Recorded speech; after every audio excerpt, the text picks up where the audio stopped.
So normally I press it a bit too late and we're slightly out.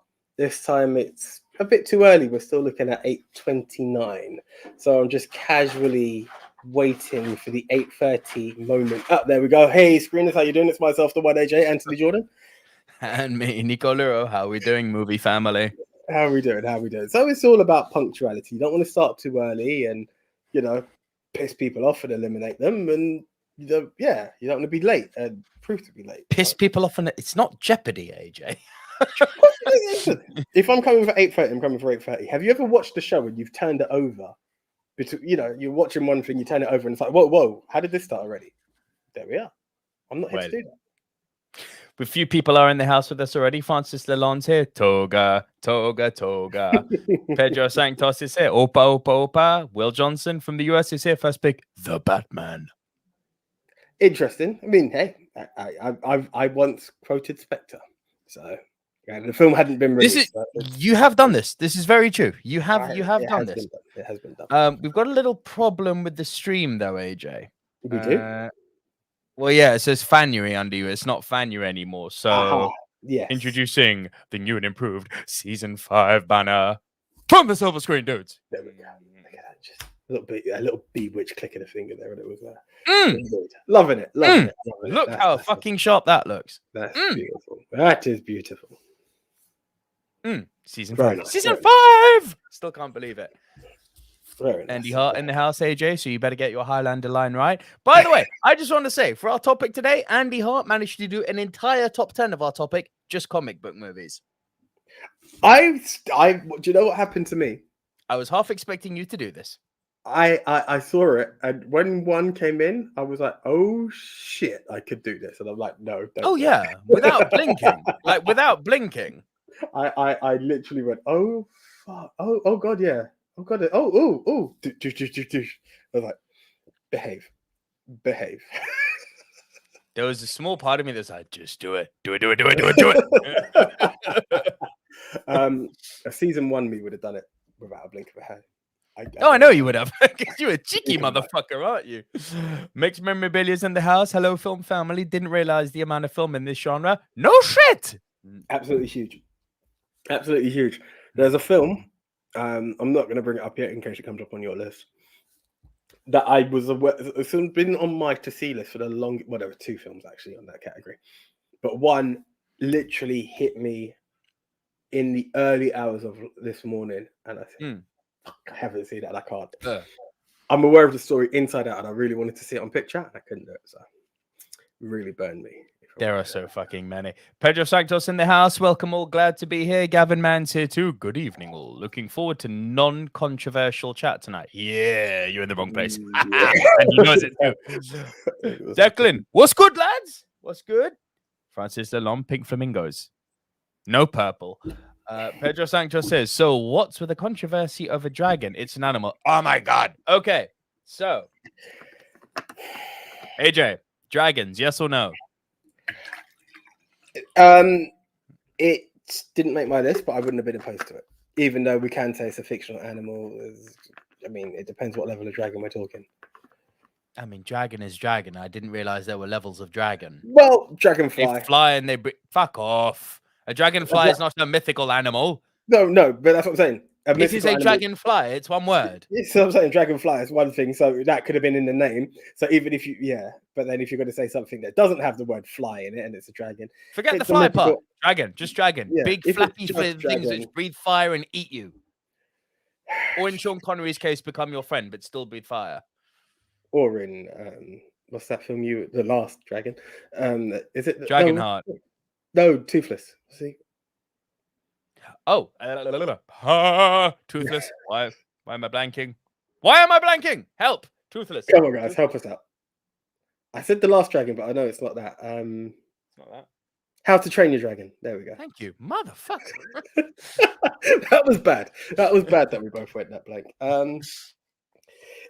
It's weird because then I suppose in a certain category, then Loch Ness is then allowed to then qualify, and you could get into weird territory. That's what I'm saying. It becomes weird territory.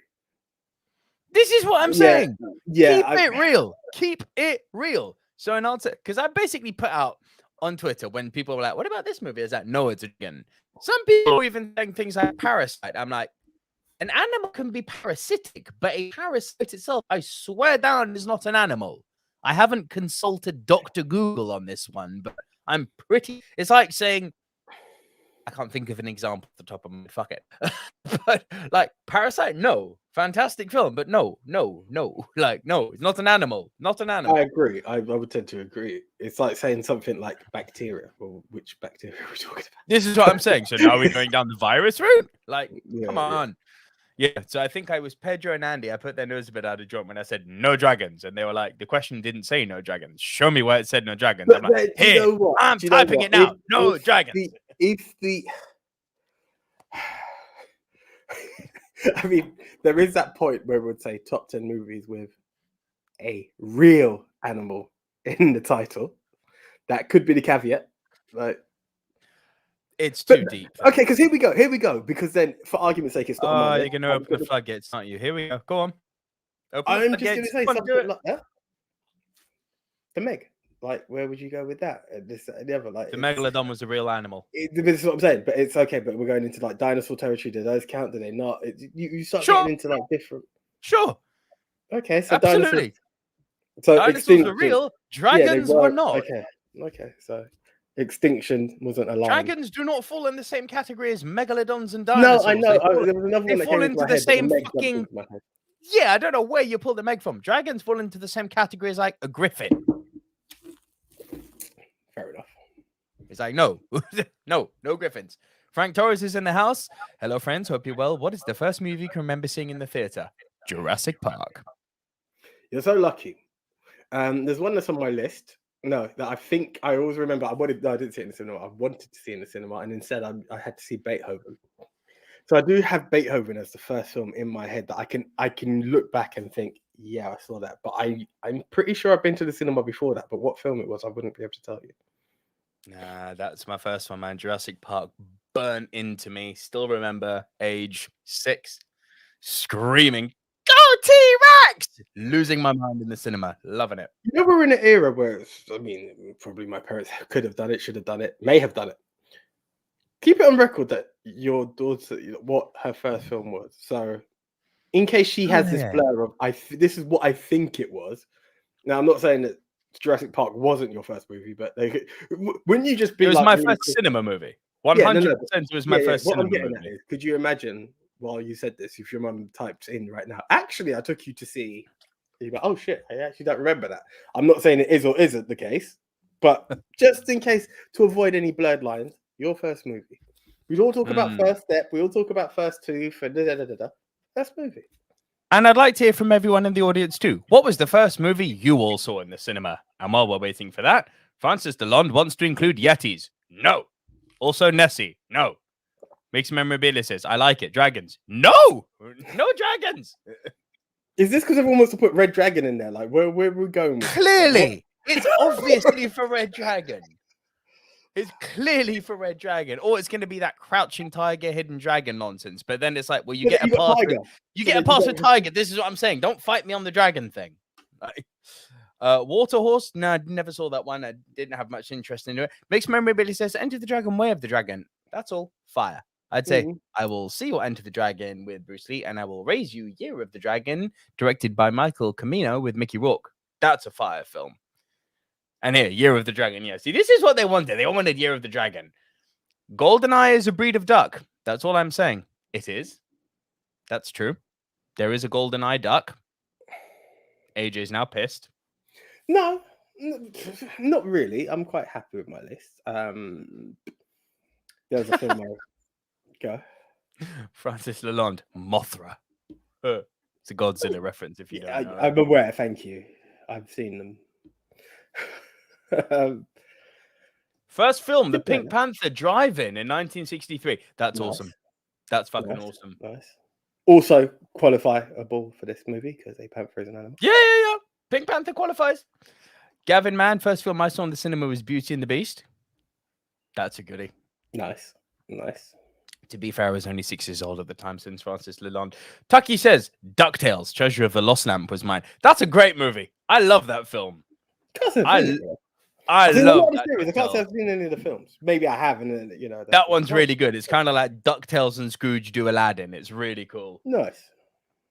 Pedro Sancto says E.T. was probably the first one I saw. Mixed Memory Billy says first movie at the cinema, Santa Claus with Tim Allen. Yes. Francis Lawn says crouching is not an animal. Francis, behave. Stop. Andy Hart says Red Dragon isn't great. Manhunter is so much better. I agree. I finally saw Manhunter. It is very good. I can confirm this. Will Johnson asks, who's excited for Jurassic World Dominion? This guy, because dinosaurs. So I am, but I'm also like, where the hell is it? Which is making me lose my excitement for it. No, it's this summer. Oh, nice. It's this summer. It got delayed by a year? It was meant to be last year. Out this summer. Hey, it happens. Be careful, because the last film that got delayed, you got over 60k views on it because of your disappointment. But we won't get into that. Fuck that guy. Andy Hart says, first film at the cinema. I'm not 100%. Either Herbie Goes Bananas or Reissue of Sleeping Beauty. Both good. Love that. Nice. Frank Torres says, first film was Enemy Mine with Dennis Quaid and Louis Gossett Jr. Interesting. Francis Lalonde is pitching Iron Monkey. It qualifies. It does. It does. And Mixed Memorabilia does not like my Year of the Dragon comment. Right. There's that comment done. Happy hello, everyone, to the film family. Welcome back as always. Can we please get our banners up, though? Yeah, so while we get the banner, am I getting them up? There's the banners. Banner up. Yeah, we could get that banner up. Okay, guys, while we are about to do that, and Nico's about to give it. Do you know what? I'm going to give you all about 10 seconds to just press the share button or the retweet button, whatever you want to press right now. So in that time, we'll prep it. Just like I waited till 8:30. While you guys press the share button, Nico will just warm his throat and be able to tell everyone what the movie Mount Rushmore is all about. Yes, I will. Sounds my baby makes at the moment when she decides not to sleep at night. So for those of you tuning in for the first time, thank you so much for joining us. If you happen to be catching us live and watching on either YouTube or Facebook, please, it would be really appreciated if you hit the like button. YouTube likes it when you do that. It helps us out a lot with the algorithms, whatever those are. Yeah, they like you know what? It's true. It helps us rank well. If you are live, hit a like. And also, as we say each week, if you're not live, hit a like. But also true. If you're watching later, hit like as well. That would be greatly appreciated. How does the Movie Mount Rushmore podcast actually work? Well, it's really simple. It's a movie top 10 show between two best friends from school, going back over 20 years now. AJ and I each get assigned a topic. January is over. We're into full flow of season 5 now. We go our separate ways. We come back right here into recording and deliver to you, the Silver Screen Dudes, our individual top 10s. This week, AJ will go first, delivering his bottom 3. I will then deliver my bottom 3. AJ will deliver his next 2. I will deliver my next 2. And then we will trade one apiece. If at any time while we are running off our individual top 10 list, one person has a movie in a higher position, that person will say, hunt. And we will punt and talk about that movie. I love the American football, by the way, given that we're getting into Super Bowl season. We will punt and talk about that movie when we get to the higher position. Once we have both rounded off our individual top 10s, we will create the Movie Mount Rushmore. These are the 4 quintessential, diverse, must-see movies of the genre, which this week is... Top 10 movies with an animal in the title. Doesn't necessarily have to feature an animal, just has to have an animal in the title. Now, guys, what happens... Also... Hello, Joe Besser-fan from Long Island, New York. Thank you for joining us. Long Island. Pretty sure that's the home of Maxwell Jacob Friedman. So big up yourself. Definitely the home of the iced tea, but we won't get into that as well. Carry on, sir. Right. Last week. So, you cut me mid-flow. So, what happens once the movie Mount Rushmore has been created? We, the Silver Screen Dudes, have the challenge of creating the 4 must-see movies of a particular topic. Once we have done that, you, the screeners, have the even more challenging topic. Challenge, because while we had to do the top 4, the screeners have to pick El Capitan, El Numero Uno, the best of the best of the best. Sir. The one. El Numero Uno. So, last week our topic was the best dystopian movie. And our contenders were? Our contenders were Demolition Man, Metropolis, Snowpiercer, and Blade Runner. Right. Demolition Man got 401 people voted. Interestingly, there was no fourth this week. It was joint third, second, and first. Simon Phoenix lives, as does John Spartan. Yeah, I remember it. Spartan. Wee, there you go. Right, I'm still going for Demolition Man in the third place, though. No, sir. Oh, thank fuck for that. Okay. I was happy too. Don't get me wrong. Thank fuck for that. Metropolis in at number 3. Yes. What was joint third? There's what I was going to sound harsh to say it that way. Like what I hope is number 2, 3, and what is Snowpiercer's at number 3 as well. Yeah. Snowpiercer at number 3.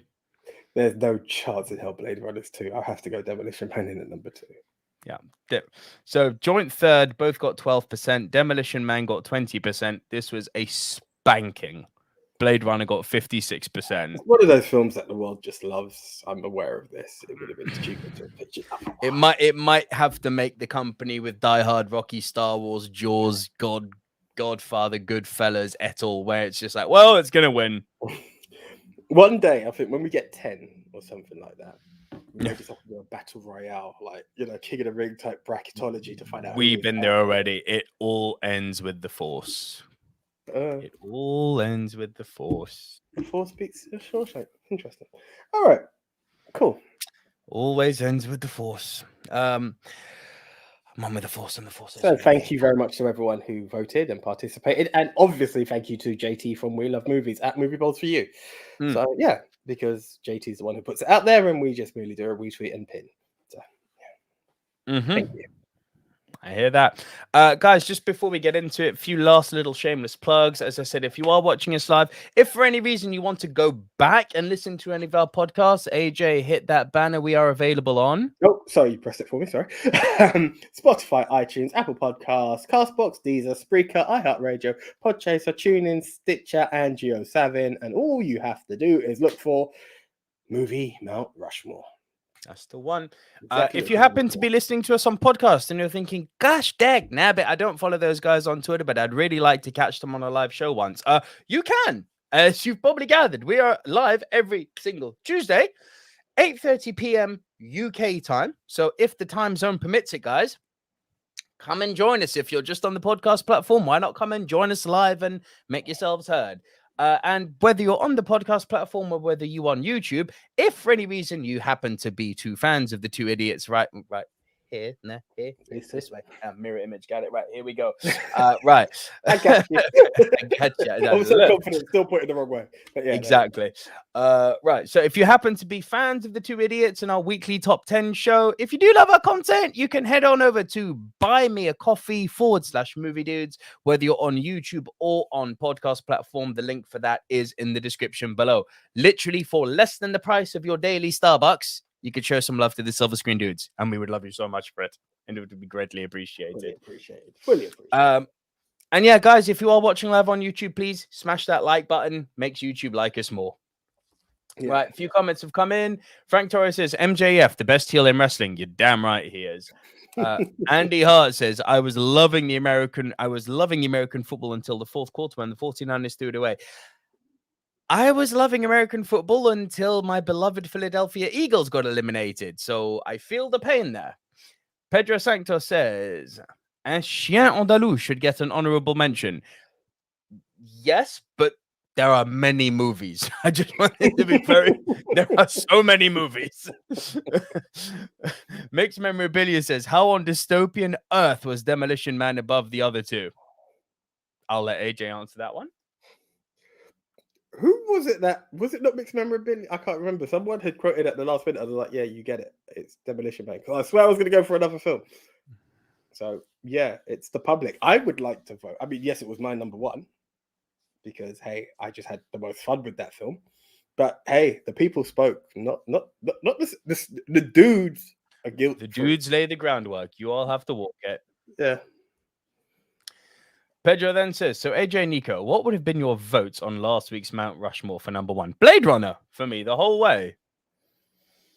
Blade Runner, Pedro. This is... I mean, it's hard when Demolition Man was my number one, but consciously speaking, Snowpiercer would have taken it for me. And I say that because I'm aware I have to revisit. Like, I have to revisit Blade Runner. And I mean, if I picture dystopian, I don't instantly picture Demolition Man. I can see Snowpiercer in it. That's my ground. Post-apocalyptic.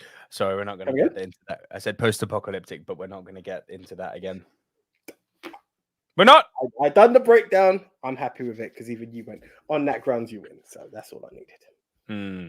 Francis DeLon shares an emoji of a coffee. If that's what I think it is, Francis, thank you so much. Very much. Pedro then said, also, don't think anyone mentioned The Trial last week. Greatest Kafka adaptation, amazing dystopian film. No one did, and it needs to be seen.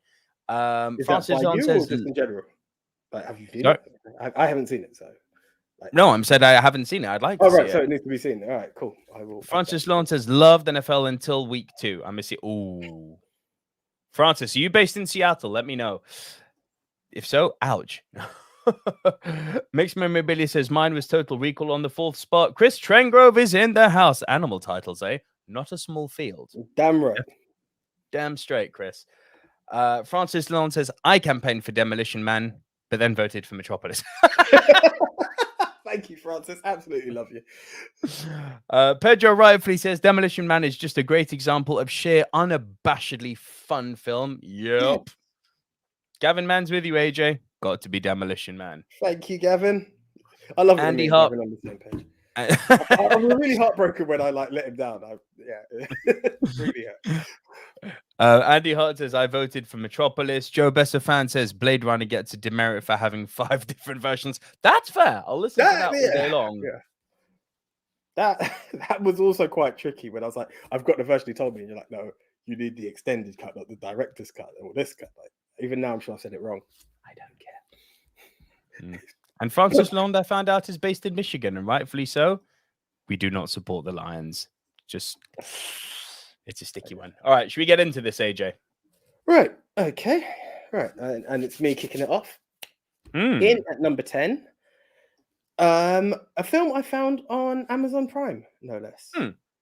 Quite fun. I had quite a laugh with it, actually. It's called The Hippopotamus. Have you seen... What is this? Bro, it actually doesn't feature a hippopotamus at all. So don't get... I mean, even the posters... none of these films really feature their target animal for most part. My number 9 definitely does, and so does my number 2. But this one is... It's written by Stephen Fry, and I think he's done a book on it, and I can't remember if there's a stage play on it. But it's about an down and out of luck poet who now writes theatre reviews, right? And he is the most cynical man you could ever imagine. So even that, he's literally disrupting some Greek mythology type play, just literally shouting, like throwing criticism throughout the whole way. So much so that the Spartans in the play literally come up to attack him, kind of thing. It's weird, but I had a giggle out of it. Like, it wasn't a full-on attack, but the whole production stopped because of him shouting his criticism. And after that, he's just in a pub, and this girl comes up to him, who we then find out is I believe, goddaughter, daughter to a family friend anyway. And she believes she's been cured of leukemia. And she tells him it's down at the family home. Something really weird stuff are going down there. And I'll pay you a huge amount of money to see if this cure really exists out there. And it's this whole thing of, does this cure really exist? Does his godson who's out there have these powers to cure? And obviously you don't want to believe it. He doesn't believe in it. But there are certain triggers along the way that you watch that think, well, if it didn't happen, how did this happen? What was that? And it was all about just getting in tune with, from the godson's perspective, he believed it was all about being passionate and being in tune with the world, that he was able to heal people. Is it true? Is it not? Watch and see. It's not like the greatest film you'll ever watch, but it was I wouldn't say lighthearted, but it had some good humor to it. I had some really nice humor out of it, and it was an easy watch. It was a really good film, not something that has been plastered all over the world to have seen, and I had good fun with it. I would actually recommend giving it a watch. It was a nice film. You leave me in one of those situations, AJ, where I cannot add much. No, hey, this is fair. It's one of those. But I'd like to know if anyone else has seen it, because it's there. Not to be confused with something else, which will be coming later on, right? This is the Stephen Fry, the Hippopotamus. Just want to get that out there. Okay. Carry on. Right. Okay. I'm not sure if there's any comments of those who have seen, not seen, interested, whatever. Okay. Right. In at number 9, a bit of animation that the girlfriend reminded me of when I was like, I need to find a film with an animal in the title. And you mentioned this guy last week and it really pulled my strings. I was like, it's got to make the list just for that, if nothing else. Good old Bob Hoskins, Who Framed Roger Rabbit. Yeah. Dance for me, puppet, dance. I knew you were gonna put this in. Do you know what? Had she not said it yesterday, it wouldn't have been on the list. Completely forgot. Which is weird. Good. Bro, like, it's the same way. And I'll be honest. Have you got any comic book? No. Okay, right.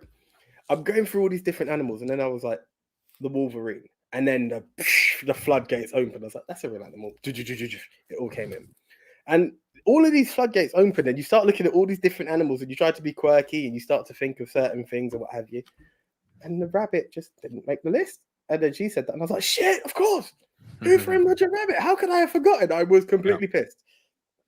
But yes, we're talking about the ever lovable Roger Rabbit with the smoking hot redhead wife, Jessica Rabbit, who has been every 5-year-old sexual awakening, of course. Carry on.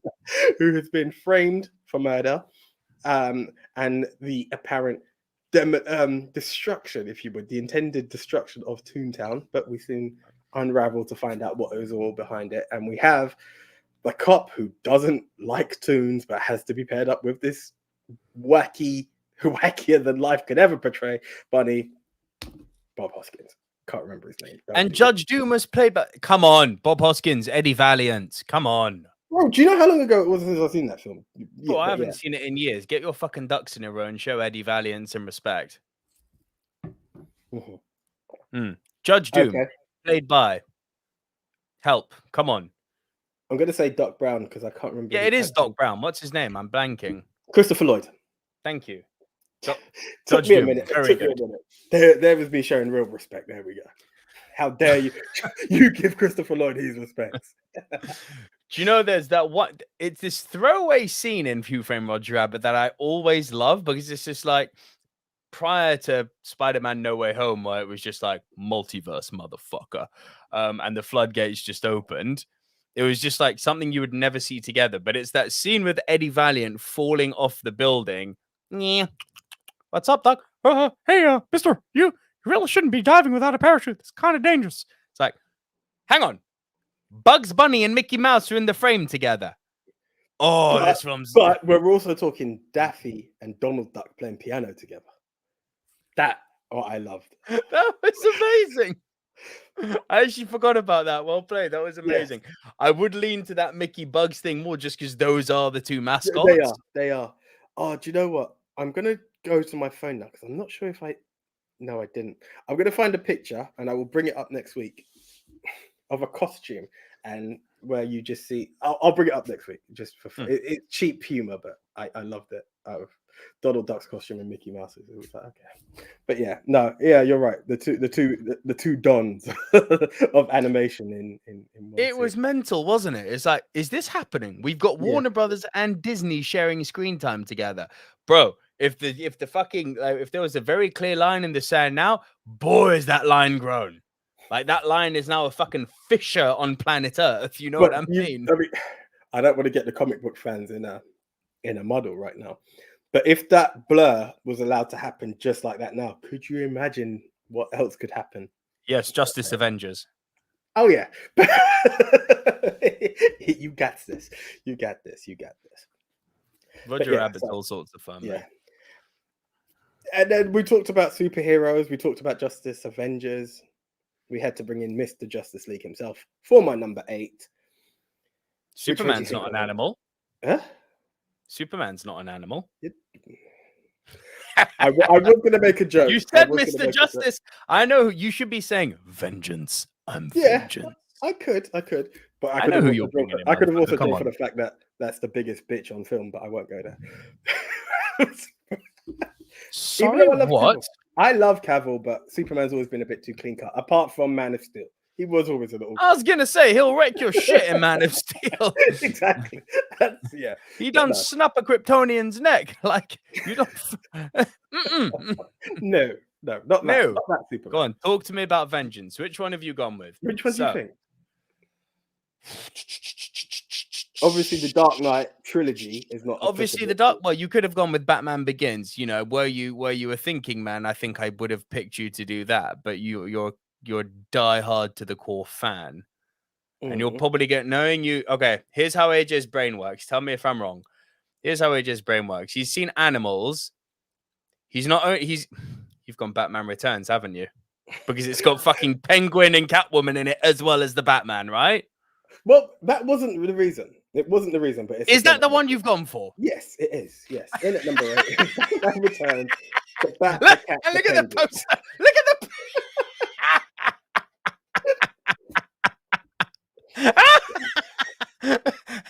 I'm in your head, motherfucker. Do you know what it is, right? I have always professed to be the Batman Forever fan. It's my. I know you have. It was the one I had, like, as the video. It was like fresh eyes, this, that, and the other. And had it not just clicked with me that Penguin and Catwoman were in this, I would have said he's clearly gone Batman Forever. But then I thought, you animals, you've gone for something really animalistic. No, it wasn't. It was not that bullshit. No, on everything. Watching back, I've always when I looked back on them and I've done like back to back on it. Batman Returns kind of edges. I still love Val Kilmer as Batman. Batman Returns is a far better movie. Of course. This is what I'm saying. So as much as I like, it was. No, but you're saying like slightly edges. Like no, substantially edges. Listen, my passion for Batman Forever will still make Batman Forever an awesome film. I don't care how cheesy. I don't care how fromage. It's going to be there for me. It's in that echelon. However, Batman Returns is a freaking awesome movie. Absolutely awesome movie. You had that pause there that Selby commented. Yeah, I have that pause just because Francis Leon is saying silver screen dudes. So the films can have star and animal. Okay, I did break this down on Twitter. They can, but what I was... It's not necessarily. It doesn't have to be. So basically, the confusion that was caused, AJ, was because I said in the on the weekend question, like, what's the best movie with an animal in the title? And then I put in brackets, I said in brackets, not about an animal. And I think the not was taken a little bit too literally. Okay. As in, I probably should have specified, doesn't have to be about an animal, but can be. Like, so yes, it can have and star an animal. But we're not restricting the list to just that. For instance, even going back to my number 10, Hippopotamus, it actually becomes the title of a poem more than anything else. Like, it's weird. It has no correlation to a hippopotamus at all, aside from that. Yeah, you see a horse in the film, but you don't see a hippo. Go figure. Tucky's here and says, Batman Begins is my favorite superhero movie. Masterpiece. Gavin Mann says, it actually is. Keaton Batman for me. Francis Leon says, I'm torn between the old Burgess Meredith Penguin and the DeVito Virgin. Oh, DeVito has to top it, really. Do you know what? There's that conversation may be null and void by the time Mr. Farrell's finished. I agree, because he looks brilliant. But what do you want to hazard a guess? I'm gonna do a Hulk level prediction for you now. Penguin's not in the movie for a long time. I would almost put a wager that Colin Farrell's Penguin is just there for world building purposes. It's there to set up this very gritty, nitty-gritty new Gotham that Matt Reeves is showing us. And it's going to be half of Act 1. The rest of the movie is going to be all Riddler. You're not going to see a team up. He might be, he might be very secondary just because he's just there to show the criminal underworld of Gotham. He's not going to be a main player in it. That's my guess. It's a good shot. It's a good shot. I hadn't actually stopped to think about that. Yeah. Cool. All right, over to you, sir. Pedro says, no, there are. Pedro says, the way folks feel about Burton's Planet of the Apes is how I feel about his Batman. I'm going to say something very unpopular here, Pedro. I kind of agree with you. While I really like Michael Keaton as Batman, and while I like elements of his films, notably the castings, DeVito's Penguin, Michelle Pfeiffer's Catwoman, Jack Nicholson, of course, as the Joker, I've never warmed to his movies that much. This kind of tipped why I kind of tipped to Forever at a certain point. I actually preferred the casting and it attracted me more. But the more I really do like the story in Batman Returns more than Batman itself. I have to be honest. Yeah, Batman Returns has edge. Yeah, it's a bit out there at points, but yeah, I really liked it. Andy does not agree. AJ, I love you, man. Great film. Great film, by the way. I love you, man. Batman Returns is the best. Right back at you, Andy. Joe Bestafan says, forgive me, but for me, it is Batman Returns. Gavin Mann says, animal in the title. And Joe Bestafan says, I agree, Andy. Francis Lone says, okay, can accept that. Tucky says, the Lion King now enters the chat. Fuzz Aldrin, a.k.a. Biffa the Hobbit. Hey, Nico and AJ, it's Biffa, the man with 1 million accounts. Pedro says, I don't like Batman Returns, yet Michelle Pfeiffer really did stand out. Burton had originally cast Annette Bening, though. Oh, no, Pfeiffer for the win. Bening would have made it a different movie. Yeah, completely. Tucky says, Batman Returns is a Tim Burton movie that just so happens to have Batman in there. I agree with that statement. Francis Lone says, is the birds on your list? Francis Lone, stay tuned. Tucky says, isn't it like 3 hours long? Which one? Sorry, what? What's like 3 hours long? Batman Returns, no. I didn't think. Oh, the Batman. Yeah, it is supposed to be about 3 hours long. It's meant to be a long one. Yeah. Joe Bestafan says the birds belongs on the list. Stay tuned. Francis Lone says Batman Returns. Totally love the penguins, giant rubber duck. Yes, that was awesome. That was fun. That was such fun. And when he overtook the Batmobile, I thought that was all kinds of cool.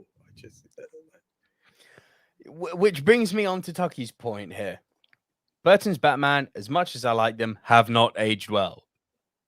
They haven't. Pedro says, thank you, Nico. Tim Roth was outstanding as the ape villain, and that film's awful. Makeup was sensational. Best apes on film in the series for me. Wow. Well, I think we'll move on from that because that's going to open a can of worms. I can't really touch on that. Right. Okay. So my number 10, Nico's numero 10. So I don't know if you've noticed recently with season 5 throughout January, I kind of make, because I think it's important to always bring a little element of, to quote you, my dear friend, fromage. It's needed. Fromage is needed. Fun is needed. It doesn't always have to be, Oscar winning. It doesn't always have to be super hardcore, visceral, and gritty. It doesn't always have to be, a movie for the ages. I do think it's very important, and it's something. This is my thing. It's something I'm going to try and do on my list each week to acknowledge a movie that, while it may lack artistic merit, is still worthy of being included in a list for diversity's sake, and also because, you know what? All things being subjective, I have fun with these. So this is what I think is important, and I think that's what also allows for the edutainment. It doesn't have to be great, and that's why they're in the lower numbers for me. You know? Yeah. What I'm saying by this is what I want to be clear on. The number 10 that I've got today and the number 10 that I've been selecting, the number 10s that I've been selecting previously, are there movies that are on my honorables, which by artistic merit should be way above these movies and therefore in the top 10? Hell yeah. Hell yeah. But as I said, I think it's important to show the fromage cornerstone of film and enjoy a bit of fun. Now, while I was really tempted to go with Anaconda, because I've got such a soft spot for Anaconda, Francis Lone, I know, also has a soft spot for Anaconda, people know Anaconda. They know it to be stupid, dumb fun. I'm bringing in one I don't really hear people mention a lot. Love guilty pleasure. Yes, one must do it. Now, some would even argue, I think, that this qualifies as a good film. I think it's pretty fucking cool. It's a werewolf film, and it's got Sean Pertwee and Kevin McKidd, and it's called Dog Soldiers. Is this the one that you were fortunate enough to see the premiere to, if I'm not mistaken? No. I caught this I caught this back in the Blockbuster days. Like, this was one of these, my dad was going through this weird phase of renting every single obscure indie film he could see. For most part, we got some great fucking films discovered that way. Mysterious Skin being a standout. What a great film that is. But no, Dog Soldiers is weird, man. So it's direct. I'm pretty sure it's Neil Marshall who directed it. And Neil Marshall then went on to do some quite big horror movies. So The Descent being his most notable. I love that Gavin's going through the backstories. Sorry, there were so many comments, guys. I will bring them up later. Did you guys not do a guilty pleasure episode? Hashtag plug. Thank you. We did indeed. We did indeed, Gavin. Salute. I think it needs to be revisited because that was in our early days. Francis says, I was thinking about Dog Soldiers for the list. Okay. Yes, Dog Soldiers is very good. So here's the thing. It's a group of... Oh, Liam Cunningham is also in this. How dare I forget Liam Cunningham's name? Liam Cunningham, who was in... Oh God, so where will people have seen Liam Cunningham? First Night with Sean Connery, Richard Gere, and Julia Ormond. Now, that's a pull and a half. He was also more recently a main character in Game of Thrones. Liam Cunningham, good. So this group of SAS soldiers, they're in training. They're sent to the wild moors of Scotland to do some SAS level training. And they start getting hunted by big, furry fucking wolves. And these wolves turn out to be werewolves. And they surround them in a barn. And the whole movie, it's kind of like... I can't believe I'm comparing Dog Soldiers to what I'm about to say, but work with me on this. It's kind of like if werewolves did Seven Samurai. Because you know the way... Work with me on this. You know the way that the Seven Samurai are essentially defending the village, right? Mm-hmm. It's basically the same thing, bro. It's this group of 6 or 7 SAS officers who are effectively defending themselves, granted, but defending a house with these various different attack strategies from the werewolves coming in. It is... I can't believe I've never even seen it, but it is literally Seven Samurai does werewolves. Okay. And it's bombastic, it's fun, it's quite bloody and gory. And I mean, I really would rank it very highly in, when we did top 10 werewolves, I'm sure I brought this up, but yeah, I rate this movie. Like, you look like you're having a lot of fun there in the comments, AJ. I'm just looking at some. I just love the comments that's going on there. It's I'm trying to relate it, but also trying to bring back like the other convo that was going on, but don't want to bring back the whole Batman thing. But Tucky says it's a bit like From Dusk Till Dawn. Would you work with that? The second half of From Dusk Till... Yeah, in the sense that one moment it's like military training and then it's like, oh, look, werewolves. Like, okay. Insert GIF. That escalated. Okay, cool. Okay, sure. All right, just touching very briefly on the Batman stuff. Will Johnson says, my hopes for the new Batman film this year with Robert Pattinson is going to look like a masterpiece. Hoping that as well, Will. We'll wait and see. Andy says Batman Returns shows how irrelevant the Oscars are. Michelle Pfeiffer was nominated in '93 for an okay performance in a forgettable film, but not for Catwoman. We say this again and again and again until someone comes up with a better option than the Oscars. They remain the only gradient that I choose to follow because the Golden Globes are stupid. Francis Lalonde screamed out Birdemic. That's a great film. Gavin Mann, Andy Hart. Andy Hart is the film. Is that the film where she plays a teacher? I'm guessing we're talking Dangerous Minds. Is that the film? Pfeiffer, yeah. Yeah. You're cool, Nico, but The Birds doesn't deserve really worse spot. Very influential film. I don't know what you're talking about.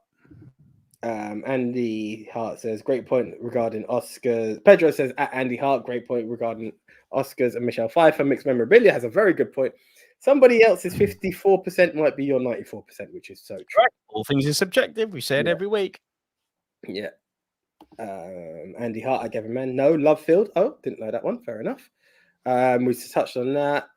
Tucky says, yep, I remember this one, directed by Neil Marshall, who went on to direct The Descent. Pedro Sanchez said, Dog Soldiers is good, low budget fun. Yep. Gavin Mann. Francis Lalonde replied to Gavin Mann about guilty pleasure episodes. If not, we should. Well, it's been done and probably will be revisited. At Andy Hart. Gavin Mann to Andy Hart. Never heard of it. Sounds forgettable. Oh, did I miss one from Andy? Oh, Lovefield probably. I'm losing track here. Mixed Memorabilia says, watch Dog Soldiers around the time. It was an underground talked about back in the day. So there we go. Andy says, love Dog Soldiers. Big fan of Neil Marshall. Hence my mention for Doomsday last week. Mhm. Frank Torres says Julia Ormond, the woman who had 3 different films involving men fighting over her in 1 year. I think that's what Real had me, talk. that's what had me cracking up. Gavin says, at Nico, do you have a certain Robin Williams film in your list? Should I? You should. I've got you though. Don't worry. You're gonna be pissed. Okay, don't worry. It's coming. I've got you. Don't worry. All right, cool. Isla She-Wolf of the SS. No. Okay. Don't know that one. Pedro Sanctor says very much like Dusk Till Dawn at Yeah, Tucky. it's mental and weird. Pedro Sanctor says there aren't many good werewolf films. Curious to check out that episode now. We had fun with that, didn't we? Yes, we did. We did. Andy Hart says, is it Seven Samurai or is it Rio Bravo? The fact that we are relating either of them to this is just bliss and fun. And finally, Pedro Sanctor says, I'm excited for the Batman, but 3 hours. How hard are these riddles? Being concise and telling a story. Yeah, completely agree. I agree. Look, and can I also say that was also the problem with the Riddler in the video games? My God, do those challenges go on forever? That's the one part of the game where you're like, fuck it, I don't need a platinum. Right. I'm very happy I played those games when I did, because if I was playing them now, you know that I'm a platinum whore now. Yeah. Oh, dude. Yeah. The fact that I'm trying to attempt to get the platinum in Skyrim is like, I look at myself in the mirror sometimes and think, are you stupid? This thing eats your life. Like, deep. Okay. So that was my number 10. All right, over to my number 10. What fucking Robin Williams film should I have? I've got you. Don't worry. It's coming. But it's doing my head in. Like, you are gonna be pissed off. I guarantee you. I guarantee you. Liverpool Music says Cats has got to be up with the worst. Not that I've seen. I'm gonna say, knowing AJ, stay tuned. Okay. AJ, up next, I got one for you, buddy. And I know you won't have seen this, and I know you're gonna love the idea of this. Peanut Butter Falcon. Have you heard of it? Well, let's go with point number 1, and let's bring back a silver screen tradition. It's a tradition now, is it? Jesus. Hit me, bro. Hit me. Peanut Butter Falcon is a wonderful, wonderful independent film starring, well, I still think he's one of the most talented actors working today, young Shia LaBeouf. Yeah, he fucking crazy. I hear all that noise, but he good. He's so good. And when Shia isn't fucking around with Optimus Prime and Megatron, and he's really applying himself as an actor or digging holes for Disney, man, that boy can act. Like when you put him in a movie like this, or when you put him in a movie, what's the other that one he did with Brad Pitt in The Tank, Fury? Like he was the standout in that movie. You said there's that other one where he plays, is it his dad? I'm sure you said there's a film. Yeah, Honey Boy. Oh my God, Jesus, that's such a hard watch. Honey Boy is insanely good as far as performances go and as far as movies go. But Peanut Butter Falcon is this. It starts, and this is one of those beautiful films like Forrest Gump, where they are dealing with something which is considered by a lot of people taboo. Okay. One of the characters has got Down syndrome. Okay. And it's the actor who plays him. Let me get his name up here because it's his first major role. It's this kid on the last end here, Zach Gottstigan, right? He actually has Down syndrome. So they've got a real Down syndrome actor playing a Down syndrome character, right? So very, very tricky line to tread, especially in today's snowflake society, right? Where someone says the word shit and it's like, I'm offended. But they somehow tread this line beautifully. Now, the story is quite tragic because the Down syndrome character is essentially, he's been put away in an old people's home. He's like, he's younger than us. But his parents didn't want him. They ran away. And because he can't obviously take care of himself, he's been put in an old people's home by state law. What's this Down syndrome kid's great life aspiration? Are you ready, AJ? Is it to sail? Just by the picture. He wants to be a wrestler.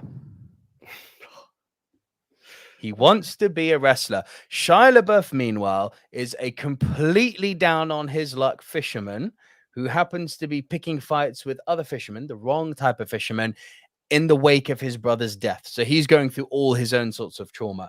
And these two characters, by sheer fate and circumstance, come together. And Shia LaBeouf, who basically is, he's dehumanized himself. He doesn't want contact with people anymore. He takes a liking to this kid because he sees a bit of himself in the kid, in the sense that, the world's got it out for you the same way as they do for me. I'm going to help you. And without having any wrestling experience, Shia sets out on this mission to help this kid get into some modicum form of fighting ability and mental fortitude. And eventually, I mean, it's basically the highest thing he goes to his backyard. The boy is not headlining WrestleMania. It's not going that deep. But he gets, he gets into backyard wrestling. Mick Foley's in it. Bro, so I've just gone and Jake the Snake's in it. Oh, Jake the Snake Roberts is in this. One of the greatest minds in the world of wrestling. So at Liverpool here we go. Where are we? At Liverpool Music questioned, AJ likes cats. I was going to make a naughty joke, but I'm going to leave it there. Francis Sodon says, but cats? No, genital cats. There we go. Will Johnson says, I'm working on a movie mashup. Love it. That sounds very good. I think once your title came up, Francis Sodon said drink. Peanut Butter Falcon, fantastic. Frank Torres says Peanut Butter Falcon is a wrestling movie. Mm-hmm. It is. Chucky says yes, great little movie. Shia LaBeouf is so good. He puts his mind to it. He really is. He's fucking Gavin brilliant. Man says Peanut Butter Falcon is on my watch list. Maybe on Netflix. I think I caught it on Amazon Prime. Okay, I think I put it down. Sorry, let me just. No, I didn't. Keep going, AJ. Yeah, I got you. Okay, sorry, I got you when you break down. You got me when I break down. Taki says a cameo from Nick Foley never hurts. That's why I started laughing, because as I pulled up there, I'm not going to play that up because that has a mention of Robin Williams. Declan says solid actor and great feel-good movie. Andy Hart says Peanut Butter Falcon is great. It's on BBC iPlayer at the moment. There you go. Okay. Joe Bessafan says, haha, good one, Francis, with Isla. Francis then responds with a wink. Pedro Sanctor says the trailer made me want to watch Peanut Butter Falcon. Not want to watch Peanut Butter Falcon. Sorry, reading too fast. It summarized the film in 2 minutes, story beat, and all. I feel like I need to wait a few years to watch it. So that's quite accurate. The trailer did give away far too much. That I can agree with. Blocking. Yeah, Vom 3, I'd get rid of that, and this one too up here. Yeah, cool. Okay. Dakota Johnson. Oh, Frank Torres says Dakota Johnson was good in Peanut Butter Falcon 2. She was. At Pedro Sanctos might be a reach from me, but Fisher King. Reach. Okay. Big Memorabilia says DDT. That's a Jake the Snake reference for sure. Pedro Sanctos says at Kevin Mann, not a reach. Didn't. Okay. Mixed Memorabilia. Can I put Black Cat, White Cat by Emir Kostruka, who also done a brilliant Maradona documentary? Thank you for that. And Taki says Batman and Robin will not be my choice for worse. Oh no, there's worse. Okay. It could have been, but it's not mine. There's worse. Right. That was my number 9. My number 8.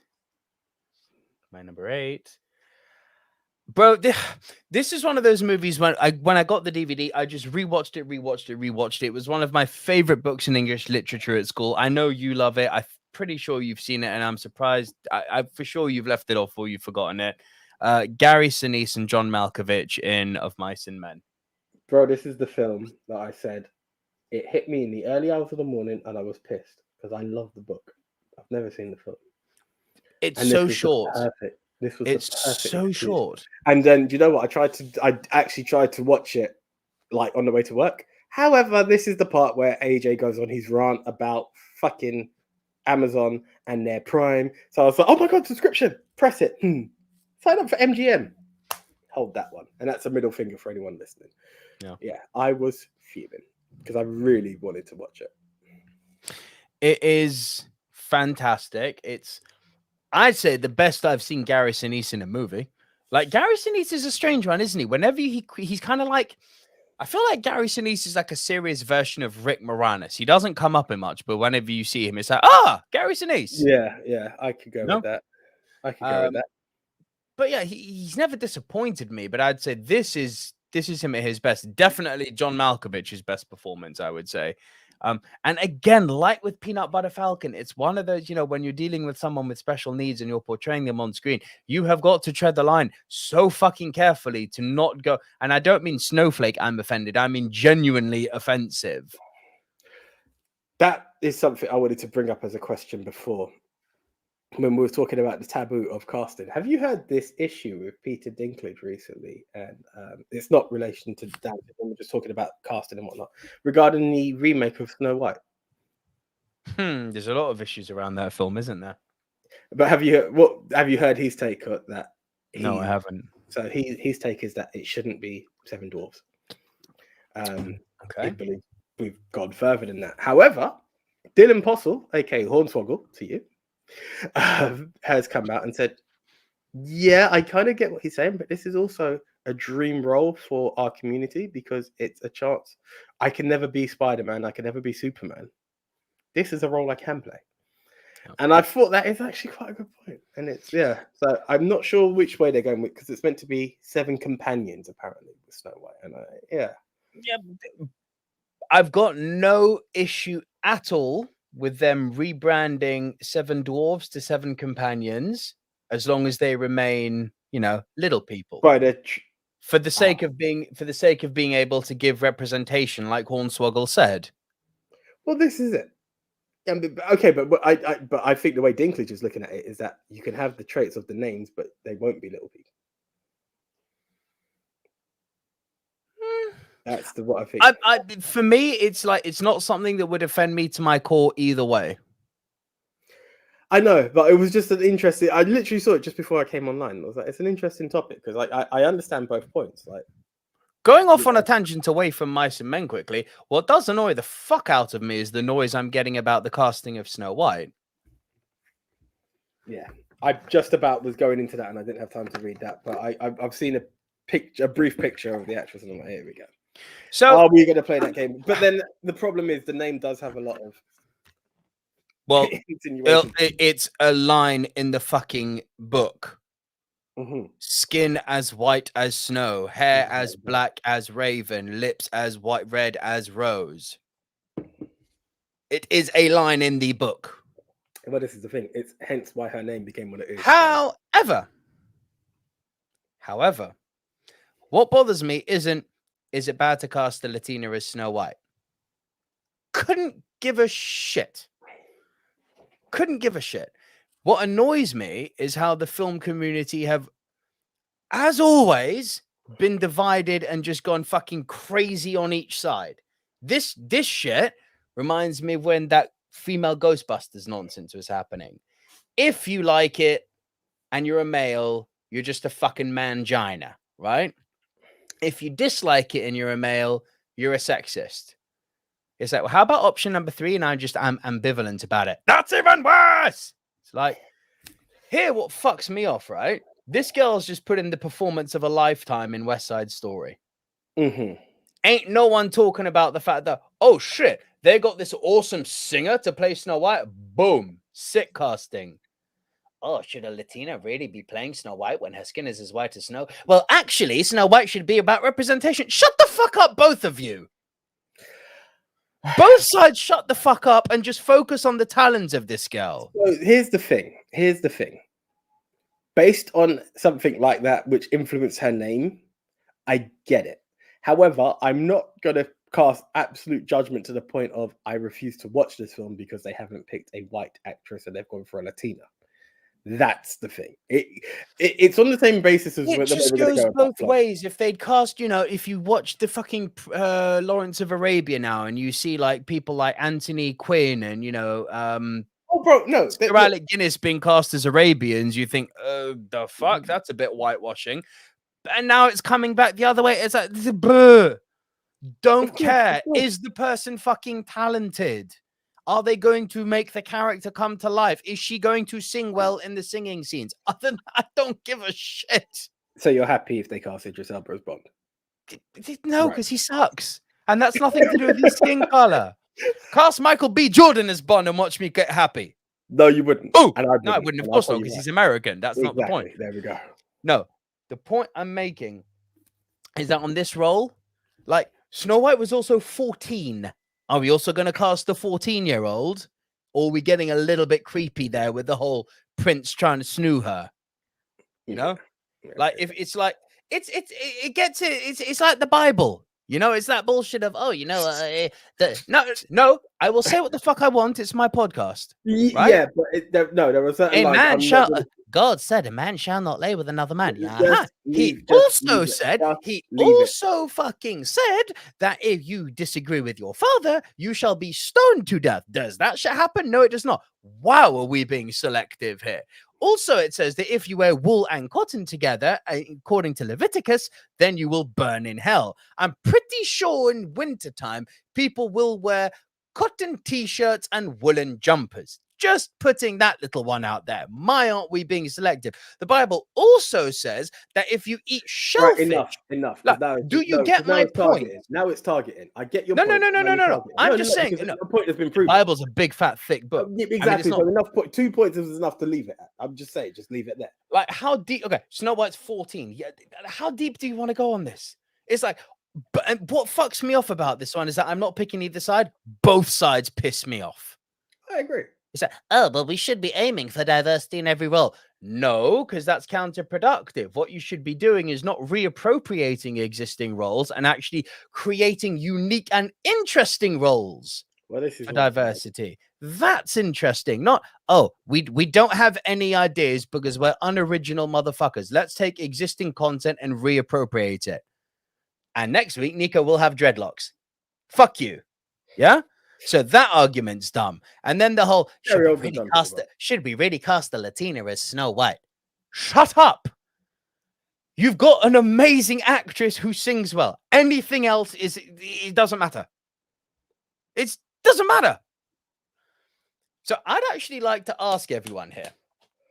In the chat. Gavin, man, I thought the dystopian episode was heated. So here we go. Sorry. But I don't know if I want to laugh at this or how bad this is. Frank Torres, clearly a wrestling fan. So look out for our ministry episodes, by the way, Frank, because that's where we go. I've seen this. It's fucking gold. Bring it up. Now I'm wishing we could see 100%. Peanut butter Falcon. 100%. Right. Did you see that MJF shoot, by the way, with the guy in the wheelchair? No. He was properly special needs and really, really challenged. Like, couldn't articulate properly and everything. But he paid his friend to get MJF to go at him. And MJF was like, I don't want to go for that. And the guy in the wheelchair was like, please. I really, really want to get pipe bombed by MJF. And I shouldn't laugh, but MJF is such a fucking good heel. He literally said, you've come to this show, huh? You think you're cool? Well, you know what I can do?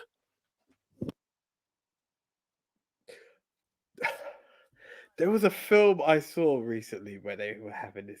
Well, you're not talking. Yeah, I think you got a loose wire. I'm just going to put it out there. Bro, I plugged in the wire last time, and I don't know what's happened. Maybe the XLR cable's fucked, and I need a new one. That's what I was saying, yeah. But yeah, no, MJF did not want to do this, and the guy took it like a champion. But look, I just want to ask everyone in the chat here one thing before we get back on to Of Mice and Men. These little heated discussions that we have here, which are not related necessarily to the top 10 that we're doing, because we do off on tangents. Would you guys be, because I've been thinking about how I can get more content out, because one a week just doesn't do wonders for YouTube. We put it out there before about having these, make a vote of these topics, call it the discussion episode. It was out there. Yeah. And people were quite open to it. Okay, we might need to actually do that. Just get some kind of hot topic stories of the week. Because there's this, people point it out, you can just be like, discuss. And I mean, bro, there's this Snow White thing to discuss. There's the Pam and Tommy thing. Now it comes out that as good as the fucking show looks, that they never got Pamela Anderson's permission for it. So now people boycotting it, but then which I get. Then you've got other people saying that, yeah, but this goes so far beyond her. This became quite a big historical moment in the entertainment industry. So here we go. here's a way of putting it out there, guys. This is a cheap plug, cheap as hell, but I'm gonna just quote Gavin here, where he gave us the hashtag plug. Go back to the earlier videos. You'll see that we used to do like movie news. This could be interactive movie news. Just comment below, like here for that, or just let us know next week, and we can try and. Yeah, would you guys be interested? Would you guys be interested in us doing that type of content? Just having these little rants that we have now and then. If you could let us know in the chat, that would be appreciated. Right, back to Advice of Men. AJ, you said this was one of your favorite books at school. Tell me more. I just find it an absolutely touching story. It's one of those that has always just lasted in the test of time. How can I touch on this without? Well, I mean, it's not even a spoiler territory, but it's that special bond, that relationship of looking after essentially an adult child. You know, there's such innocence in a character, in an individual, and even though it seems like that another character could be swindling, manipulating to a degree, he's always got his friend's best interest at heart, and it's a heartbreaker of an ending, a very heartbreaker of an ending, and I've always just loved that story, and it's touching. It was one of those books. It's one of the first books I think that I was like, "Oh, I did not see it coming that way," you know, and that's why I would love to have seen it on screen, and that's why I'm very pissed I hadn't, if I'm honest. Yeah, it's quite spectacular. They capture. It's one of those films. I've said this about A Prayer Before Dawn a few times. A radically different film I appreciate, but you know, I mentioned to you in A Prayer Before Dawn, you could smell the Muay Thai lint. You know, you could smell the blood. You could feel the griminess of the prison cells. Certain movies really do capture their surroundings and the setting Revenant itself. For instance, yeah, you can feel the cold and almost touch the snow in that, right? You feel like you could reach out and almost just, you know, get the moisture from an icicle or something. That's how in you are. But this really kind of captured, you know, the sweltering heat, you know, drops of sweat running down your brow, the smell of the barley and the hay. You really, really felt like you were in this deep South world. Like the world itself almost became a character, despite the fact that it was so tertiary in all things considered. But yeah, man, if you know the story, you know the story. Two guys who are down on their luck looking for work. They come across a farm.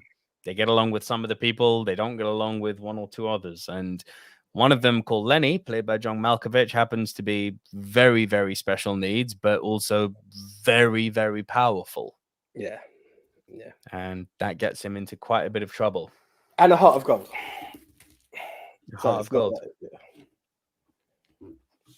Oh, guys, by the way, I'm seeing a few people forget the rant stuff. Maybe that was me talking about it wrong. What we wanted to talk more about was like talking about topics like the Snow White thing, talking about topics like the Pam and Tommy thing. You know, if there's like a kind of movie news and discussing it, really. Movie news, you're only going to get hits on if you do comic book stuff in this day and age. But if I see a topic come up that's particularly taboo, I just want to know if people would like to hear us talk about it. I mean, it has its, yeah. It depends. It doesn't need to be a rant. It just needs to be like something to chat about. But the reason I say that is because it also make it, unless it becomes specials, you know, in order to make it a weekly topic, it's like, well, here's what's here. Let's discuss. Like you don't always. We're not gonna overly like rant on something like Robert Pattinson. How dare they? Like, well, no, we're not beefing it. Like, we're happy. No, he's gonna be Batman. Do you get what I'm trying to say? 3 hours. I don't want 3 hours. Well, maybe I do. Maybe I don't. 3 hours of Twilight, bro. Yeah, exactly. You know, AJ, you're number 7, sir. Okay, there's no way to build it up. Actually, Cat on a Hot Tin Roof. My guy's got Paul Newman in. Paul Newman and Elizabeth Taylor. Like, I actually really enjoyed this film. Seen it? When I watched it, for some reason, I had this thing tickling in my head that you might have seen it and brought it up in another episode. And each time I'm watching parts of it, I couldn't think what episode it was. There was a point where I thought it might have been due to alcoholism because Paul Newman he was really good at college football. From what you see in the film, and he was quite an athlete. So the film actually starts with him parking up his car, setting up these hurdles, and he starts to run, trips up on a hurdle, fucks up his ankle, and then we see him legitimately in a cast throughout the rest of the film. As well as in a cast, he's always got a drink in his hand as well. It's set in Mississippi, so it's got that like deep South. It's funny how we keep going into this deep South element. You know, you've got plantation owners essentially, and you can see he's from a very wealthy family, and they keep talking about Big Daddy, Big Daddy, Big Daddy. And Elizabeth Taylor plays his wife, by the way. Go figure. Yeah, there's reality for you. The acting was really superb in this film, if I'm honest. I really was taken in by it. And it shows the conflict. And the whole thing is that how was this guy who was quite a promising athlete who had to retire for a reason, becomes a sports commentator? Why is he so down in his luck? Why is he so bitter towards his wife? And we keep hearing about a friend of his that's passed away. And it's as his friend had passed, there were certain allusions as to how special this relationship was. It even leans into, was it more than a friendship? And it's this whole relationship. And because it's quite Southern, it's quite of an older age, there's this whole argument as well about why they haven't had any kids. That's like really thrown in there as well. His brother is married and has like 5 kids, and they're all over Big Daddy, who was ill but has now, you know, he's been tested, he's been cleared, and then I was trying to give him the best birthday party he could ever have. And it's just this whole family connection. Do you know what? You know, when you look at and it's not similar to this at all, but I kind of have that relationship to it. Do you know an Inspector Called, where there are different relationships that are tested based on different interactions and stuff like that? I felt a bit of that in this film, in the sense that you think you know one thing, you think you understand it, then there's a slight twist in it. The only thing that bugged me about this film that didn't make it higher, I found the ending a bit fluffed, because you can see he has a very troubled relationship with his dad, aka Big Daddy, right? Very strained. He doesn't want to know him. Like, where everyone else is kissing his ass, Paul Newman doesn't want to know. Just doesn't want to know, right? And it's like one conversation just fixes the whole situation. Like, sorry to like put a spoiler, and you're like, but really? I didn't feel the heart to heart was big enough to have fixed it, but it was a good film. Yeah, it's a very interesting film. It's one it was on my to see list, bro. I just couldn't get around to it. Bro, this is the problem. No matter which way you look at it, even if you've seen certain films, you come back around to another, it's not there. But honestly, if there's one thing I will say, stellar acting in this film, bro. Like, at first I was watching, I'm like, what is this it's about? Paul Newman and Elizabeth Taylor. Why are you surprised? I'm not, but it's something I really want to enforce, because at first I was like, well, what is the story about? Then you start to catch the story, but you're really captured by their performances. And yeah, from beginning to end, it's a good film. I just want to bring up something Andy Hart said here. If it's one of the 2 great movies based on Tennessee Williams, the other, A Streetcar Named Desire. I love that film, A Streetcar Named Desire. One I still need to see, by the way. I know. So good. Sin. So good. Fuzz Aldrin says, I'm praying the butterfly effect gets some love today. No. Come on, man. No, sadly not. Sorry, it didn't make it on my list. Can't rock with that. So that was your 7. What's your 6? So this is where I said I've got you, bro. Robin Williams, Nathan Lane. Okay. Birdcage. Do you know what? It wouldn't have made my list. Because just out of category? No, not at all. Very valid. No. When I say out of it's not that you've forgotten. It's just based on all the other films that you got on your list. It just fell out of the top 10. I really, really love my list this week. Fair play. Fair play. I really, really love my list. Had you forgotten it though? In honesty. Oh yeah. 100%. 100%. Not even going to front about that. Look, poo. that stayed about in my head as the fucking Armand's feet stayed on the floor when he had nothing but high heels on. Can I just say, Hank Azaria is great. He is, and he really emphasizes his greatness in this film. Like, it's comedic timing at its best. The deliveries are so on point. You know, that's what's great about this. The Birdcage being a film that you recommended many times. Sorry. Go. Birdcage is not an animal, though, but an object. Yes, and Batman is not a bat; it's a man bat. But this is this is what I was going to bring up. The word. It's got an animal in the title. Exactly. That is exactly the point. It's there. The animal was in there. What, is there anyone else trying to put that argument out there? No. Gabberman says AJ's on fire today, and Chris Trangrove, much like me, my brother Chris says, I love the birdcage. Yes, because you go fussy, Muthagram, Madonna. So good. It's something you recommended so many times, and I just didn't get a chance to get round to it. There was no hate. There was no intention to not want to see it. It was just something I didn't get round to. And when I finally did get around to see it, like, it has the comedy and it has the heartwarming side to it as well. You know, it has emotion, it has relationship, it has value. Huge. You know, huge emotion. Like, people who think this is a slapstick gay movie have missed the point.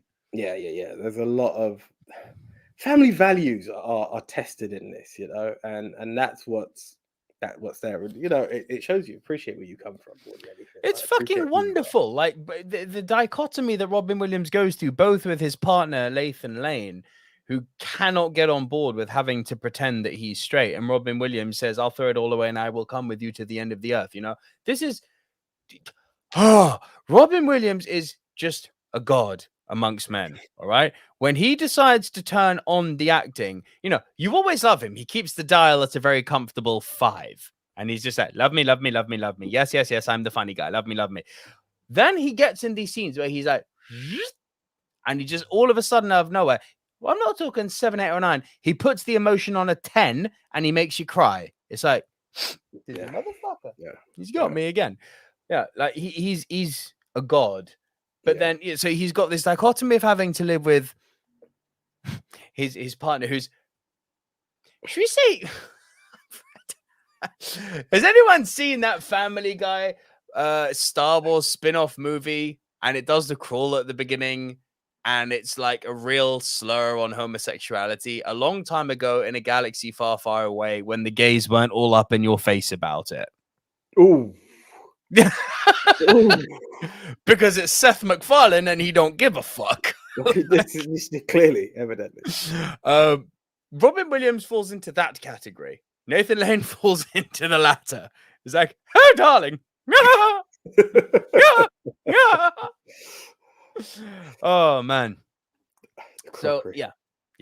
I love the birdcage. And then, you know, and the question is raised, how far will a father go to please his son and to accommodate his son's choices? Because son is marrying an ultra right-wing, church-going little Catholic girl, and her even harder right-wing, harder Catholic-going daddy, played by Gene Hackman. The great Gene Hackman, yeah. Great Gene Hackman. Chris Trangrove says, yikes. I'm assuming that's to the Family Guy comment. Yes. Yeah, that's kind of what I said. That was there. That's a deep cut, man. Yeah, you know this is the thing about the birdcage. Well, Joe Bestafan says Robin Williams' best movie is Best of Times. All the rest are not for me. Hang on, wait, what? You didn't like Insomnia? You didn't like Good Will Hunting? You didn't like Aladdin? You didn't like Mrs. Doubtfire? You didn't like The Fisher King? Joe, well, go on here, bro. Joe, what's happening? What are you doing to me here? Anyway, carry on. It's not many people I've heard not appreciate Robin Williams, if I'm honest. That's a first. Yeah, like to that degree as well. Hook. You didn't enjoy Hook. Lots of people don't enjoy Hook. That's sad. Life is life. But yeah, no, the birdcage it's one of those films, and that's the thing. The funny thing is, where you said people who see it as a slapstick, like comedy, gay comedy, it's so much more than that, and it actually surpasses that by quite a bit. Yes, I had a laugh, but I really go. That face is really sad. No, and no. Maybe Fisher King. There's a first for everything. I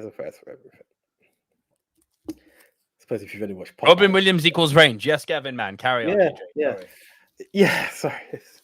Just wondering what films you've watched tonight. I appreciate them. But anyway, yeah, it's way more than just a comedy because the values behind it. And I think maybe because I've seen it later with a more, I don't want to say open mind, because I wouldn't say I was ever closed-minded, but the world has become more accepting. The world has, you see stuff and you're like, my God, the right wing are, you can't take it to that degree. It's wrong, just, we'll go back to you quoted the Bible earlier, and this whole, oh, you'll burn in hell for your choices. It's like, no. And it's family value. At the core of it all was love. They brought up a fine young man, and here we are seeing this man trying to turn his back on his family because of their choices, and just to get, like, there was so much to it, and there was a lot of depth that to be found in the Birdcage. Yeah, and that was your number 6, yeah? Indeed, it was. Over to you, sir. My number 7. I got to bring in my girls, Natalie Portman and Mila Kunis. Black Swan. So you know how I just forgot the Birdcage? How you forgot the Birdcage? That's what I done with Black Swan. Fuck. You forgot Black Swan, huh? Yeah. Fuck. Now, do you want a confession too? I forgot Black Swan. Do you know? Do you know who reminded me about Black Swan? Your wonderful wife. My wonderful wife. On the flight to Poland, when the baby decided to, that's not how I say finally, she passed out for the whole flight. She was great. But when the baby passed out, I said, she was like, what's your top 10 this week? I said, oh, movies with an animal in the title. She said, about animals? I said, no, just an animal in the title. She said, oh, Black Swan. Has to be. I was like, thank you. I'll take that one and run. I love it. My other half gives me Who Framed Roger Rabbit. Yours gives you Black Swan. Hey. We're appreciative. We are appreciative. Black Swan's fucking great. It's so dark. Yeah. A woman who is going through all sorts of mental health problems, isn't she? What happens when stress catches up to sports, when you're being pushed too far and you push your body to boundaries it shouldn't go, and your brain starts to play tricks on you, and you start seeing shit, and you start believing you're something you're not, and you start thinking that things are coming to you when they're not, and you start thinking everyone's got it in for you. It's so scary. AJ, hold me. Yeah. Like, when she becomes the Black Swan, I'm sorry, I don't care if you like ballet or not, it is fucking haunting. When I go to the opera, I don't understand what the Italian big ladies are singing, but it moves me.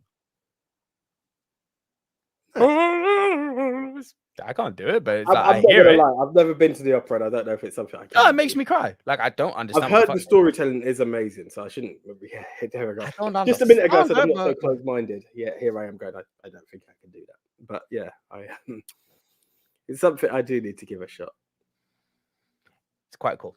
It's very cool. It's very cool. But yeah, we've discussed Black Swan a lot on this pod. Any comments regarding Black Swan for me coming through?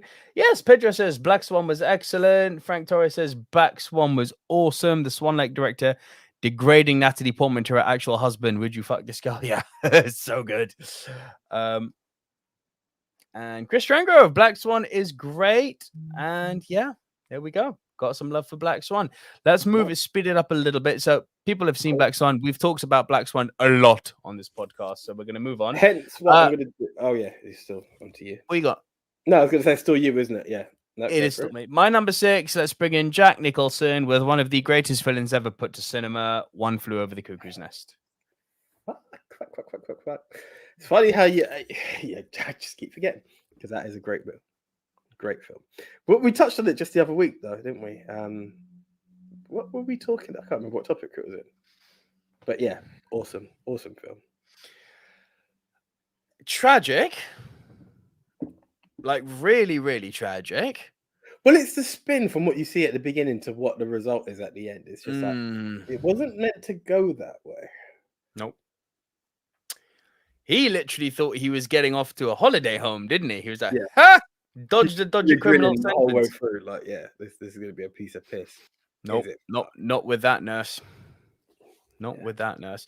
And, yes, it's quite far-fetched, but then again, you've only got to turn on LBC radio today and hear about the shit coming out of the British police that's been happening for the last 30 years. And it's like, the bullying, the discrimination, yada, yada, yada. Institutionalized bullying is a thing. And man, do they go hardcore by showing it in this movie. Indeed. Yeah, I remember watching it just thinking, like, And it's weird because you don't know how to, as I said, from the beginning of the film, you just don't know how to take it. It looks like a guy, and you're expected to see a man manipulate the system. You know, I've not read the book, just saw it, and that's what I was expecting, a man manipulating the system. And it's like, no. You are in a place that is not to be manipulated, and it will destroy you. And it's just that continuous backlash of where he tries, and it gets the better of it. Yeah, I fought the law and the law won kind of thing. It's just like, yeah, it's hard. Ah, you fuckhead. You've just put that song in my head now. No, literally. I'm going to have that in my head now for the whole of me. I fought the law and the law won, you dick. It's like, because it's a shit song. Yeah. Francis Long agrees with you exactly, AJ. Cuckoo's Nest seems like cool comedy until shit gets real. Yeah. People showing love for Cuckoo as well. Gavin Mann says Cuckoo's Nest is superb. Another Christopher Lloyd film, his first two. Joe Besser fan says Cuckoo's Nest is a true classic. Finally, one that I've seen. I got you, Joe. Francis Leon says Nurse Ratched, top 20 villain. Oh, yeah. Easy. Top 15, argument for top 10. Mixed Memorabilia says Cuckoo's Nest, amazing film and in my top 4. Pedro SRN says Cuckoo's Nest was shot in Oregon. It's my number 1 on this week's list, and it really, really, really should be on the Rushmore with Silence of the Lambs. Mixed Memorabilia says Danny DeVito as well. Francis Lanta, we've covered that one. And Pedro says, since you both enjoy Oscars, Silence of the Lambs was the first film to win the 5 main prizes after Cuckoo's Nest. That's a cool bit of trivia. I did not know that. That's a really cool bit of trivia. Gavin Mann says Cuckoo's Nest also won that. Yeah, there you go. And Pedro finishes up by saying also Cuckoo's Nest has one of the greatest endings ever. No, I don't know if I'd say ever, but I did love the ending. Yeah. Love the ending. So that's my number 6, AJ. Over to your number 5, sir. Right. So no puns so far. You noticed? Weird. Yeah, that is fucking weird. That's weird. Right, one that we've touched on before. Someone says once they found out it was about animals, it can be about animals too, as long as the name is in there. It's in there. I'm going to touch on it very briefly because it's been my number 1. It's been brought up go on. Times. I know where you're going. The Lion King. Yeah. Go on. Yeah. Crack on. Fucking that's the Lion King. I actually don't even want to waste time on it. That's the Lion King. No, but like when you break it down, we've done the Donald Glover one, right? Of course. I actually have no beef with that, but neither do I. It's just funny that people do. It's the same film. Exactly. It's the same film. Why do you? Oh, it sucked. It's the same film. Okay. Yeah. All right. Yeah. Oh, because Mufasa survived in the other one. Like, stop it. Like, the beats are still there, man. The beats are still there. But no, I went with the classic animation. Young Simba. The young cub who can't wait to be king, swayed by his uncle to go into somewhere, loses the ever lovable daddy that is Mufasa. Because he's not prepared. Yeah. Meets Timon and Pumbaa. Thanks to his uncle, the bastard who takes over, comes back, fights, becomes a king. Yeah. Sorry, don't want to spoil it, but is it just me? Every time I hear the bastard, I just want to say pack. No. Funny enough, the more you said that, the more I would end it with Jon Snow. Ned Stark's bastard. Ned Stark's bastard. The king in the north. The bastard. Yeah. Oh, Taki says, still not completed the Mega Drive Lion King game. You know why? Because it's hard as fuck. So talking of that, just going on a small tangent, I do have my PS5, still using my cousin's at the moment though, because just get in there. Brother and girlfriend have decided that they want to do Crash Bandicoot again. And I'm like, why are we putting ourselves through this torture? Why? Like, I don't think she's finished it. So it's this whole kind of, let's... No. Again. Tell her to join my camp and play Skyrim instead. You get more fun out of it. And you're just shouting at the screen again through the same levels. And I'm like, I don't have this time. If you want a game like that, play Cuphead. Interesting. It is incredible. Cool. Something to look out for. All right. So that was my number 5. Your number 5, sir? My number 5. Well, you mentioned a rabbit earlier. I believe it's time for me to bring my rabbit friend in. Yeah, I'm going to bring in Mr. Taika Waititi and Scarlett Johansson in Jojo Rabbit. I am so pissed I have not seen this film yet, and this should have been the opportunity to have gone for it. You should be fucking ashamed of yourself. This film is so good. This film is so goddamn good, AJ. And I have told you. Do you remember I told you what one of my problems was when I did first put it on to start it? Your missus didn't like it. It's very. It's hard. Shock fucking horror. I know she's Jewish and the Hitler thing. I get it. Well, that's the thing. Like you turn on a film and then within 2 minutes you start to see Nazi and Hitler turn up. You're like, so he becomes friends with Hitler. You want me to watch a film where someone becomes friends with Hitler? What the? He's not friends with Hitler. What the fuck? He's talking. The kid's talking to Hitler. It's a fucking in his brain. Hitler's his imaginary best friend. But again, right? You just can't go. He becomes friends with Hitler. Why'd you say that? It's his imaginary what friend? Exactly. Imaginary. Not real. Irrelevant of truth or fiction. You start watching the screen, and I'm just saying that's what killed me from actually having the chance to watch it. I'll come back. I will come back. Okay, fuck that shit. Go back and please watch it, because I also forgot to say Stephen Merchant and my underrated actor of the century, Mr. Sam Rockwell, are also in it.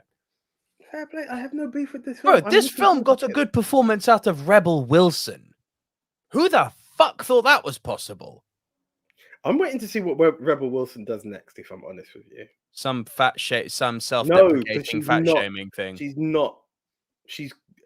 If you have the time, Google Rebel Wilson now. It's a completely different person. So I actually want to know what her spin on life is going to be now. Yeah. Because fat shaming is long gone. I see her. Yeah, so that would be interesting. But yeah, that's a small deviation. But yeah, I do want to see this film, but I'll allow you to go further and tell more. Bro, it's sensational. Now, do you know how I was telling you earlier that you have what was the movie you were talking about? Like Peanut Butter Falcon, like with Of Mice and Men. There are certain things where you have to tread the line very fucking carefully, or you come across as just insensitive, right? And I mean, as I said earlier, properly insensitive. Making a film which, at face value, is what your missus was saying. It's a comedy about Nazis. Is that? No, it's not. No, it is not.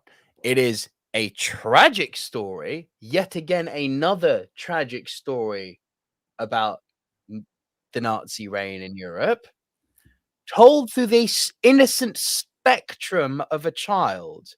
That's the point. The whole thing is the child is the narrator.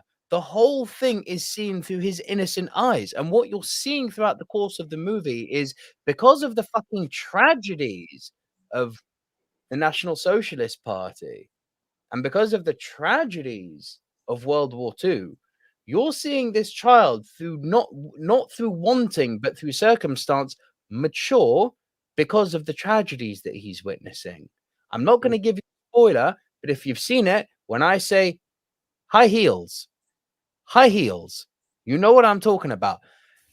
Taika Waititi is a genius at this. He knows when to bring in the yucks. And yeah, there's a few like banter moments with Hitler. Hitler is purposefully juvenile. Taika Waititi plays Hitler, by the way. He's purposefully juvenile because he's depicting how Hitler would act in the mind of a child. You know, he's my best friend and we are going to take over the world and Heil Hitler and all that wunderbar stuff, darling, yeah? But that's not the reality. The reality happens when Hitler's not on screen. The reality happens when he starts losing his friends, when shit goes wrong. And obviously, you've got the main crux of the story, which is the fact that he's harboring a little Jewish girl up in his bedroom. You know, you didn't get to that part, did you? You know, that's what I'm saying. That's the main crux of the story. This generation of Aryan, Hitler's wet dream kids who have been indoctrinated to living hell. This kid, this young Jewish girl, shows how dehumanizing he's being, shows him how to become human again. So you've got this incredibly interesting character study of a young child who is, on one hand, fighting against this propaganda machine that's influenced his outlook on life, and having that turned while having to deal with the tragedies and real life fucking circumstances of what this propaganda machine has created. Bro, war film purists will say, "Oh, fuck Jojo Rabbit, a comedy about Nazis." To say that is like it, and this isn't a dig at your missus. This is, as I said, a dig at the war film purists. My dad being one of them, he's like, "I'm not going to watch a comedy about World War II. It was tragic." I'm like, "You're missing the point, bro. I get it. The movie hit when it needs to hit, and because it's hitting a child, it hits that much harder." Bro, I get it. I fully understand it. But I also appreciate why, certain times I'll be like, no, you're being ridiculous or what have you. I can appreciate at face value, again, the same way your dad would say, I'm not doing it. The same way my missus, who said, all right, I'll give it a shot, start seeing Hitler looking like the good guy in the first 10 seconds. You're going to be like, you're taking the piss. Irrelevant. I did try. I mean, I won't really convince her of, do you actually believe Hitler being the good guy would actually be allowed to be made as a film? You know?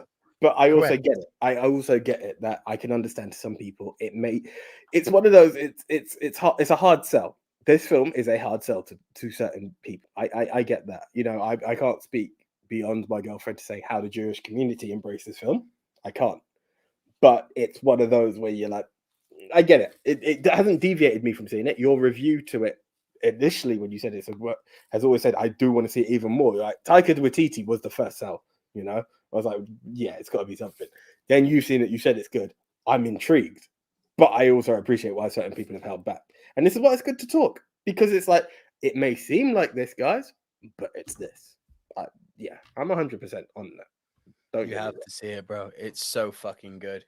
A few comments have come in. Frank Torres says they recently greenlit a Cuphead cartoon. I'm all over that shit. I'm all over that. AJ, Cuphead is like a pre-Disney 1930s hand-drawn cartoon. You remember that old kind of like 30s jazz? I like a singer about the music and the room and the tune and the mover. That really, really old animation, with the wolf hitting his hair going, "Auga, auga." That old animation. Yeah. Bro, the game is hand-drawn like that. And it is fucking coffin needle hard. Like it is. It makes Crash Bandicoot look easy. By the way, I might be purchasing Ghost of Tsushima very soon. Or did I buy it already? Yeah. Borrow it from your brother. He doesn't have disc edition. Oh, for fuck's sake. And the disc edition is better. Now, 2 of you have bought the game, and only 1 of you should. And yet, this argument. Don't get me wrong. I do have hacks to do that, but I've also got to a point where I just want to have my own collection of games, irrelevant. Because there's a point where we're not going to be that close to each other. So it wasn't 2 years of me telling you must play this game. It was your brother. I've now got the PS5, so I'm ready to do it. I wasn't doing it on the PS4. Tsushima was on PS4. I know. So I played it. But my memory was loaded to shit, including the hard drive that I purchased for it. I had no space. So I'm just like, yeah. My PS4 also was Terminal 4. You have PS Plus, right? My PS4, yes. Yeah, but this is what I upload. My PS4 was Terminal 4. It was making too much noise. I was fed up with that machine. I finished Red Dead 2 and that was it. I just left that machine. But I'm just saying it's coming. Right, let's move on. There are comments. We don't need to argue. We have people's comments to appreciate. But they come for the arguing. Declan agrees with me. Cuphead is a top tier game. Gavin says, my man. Frank Torres says, I love Jojo Rabbit, but I've met a few people that are uncomfortable with it. It's a fine film, though. It's got some of everything.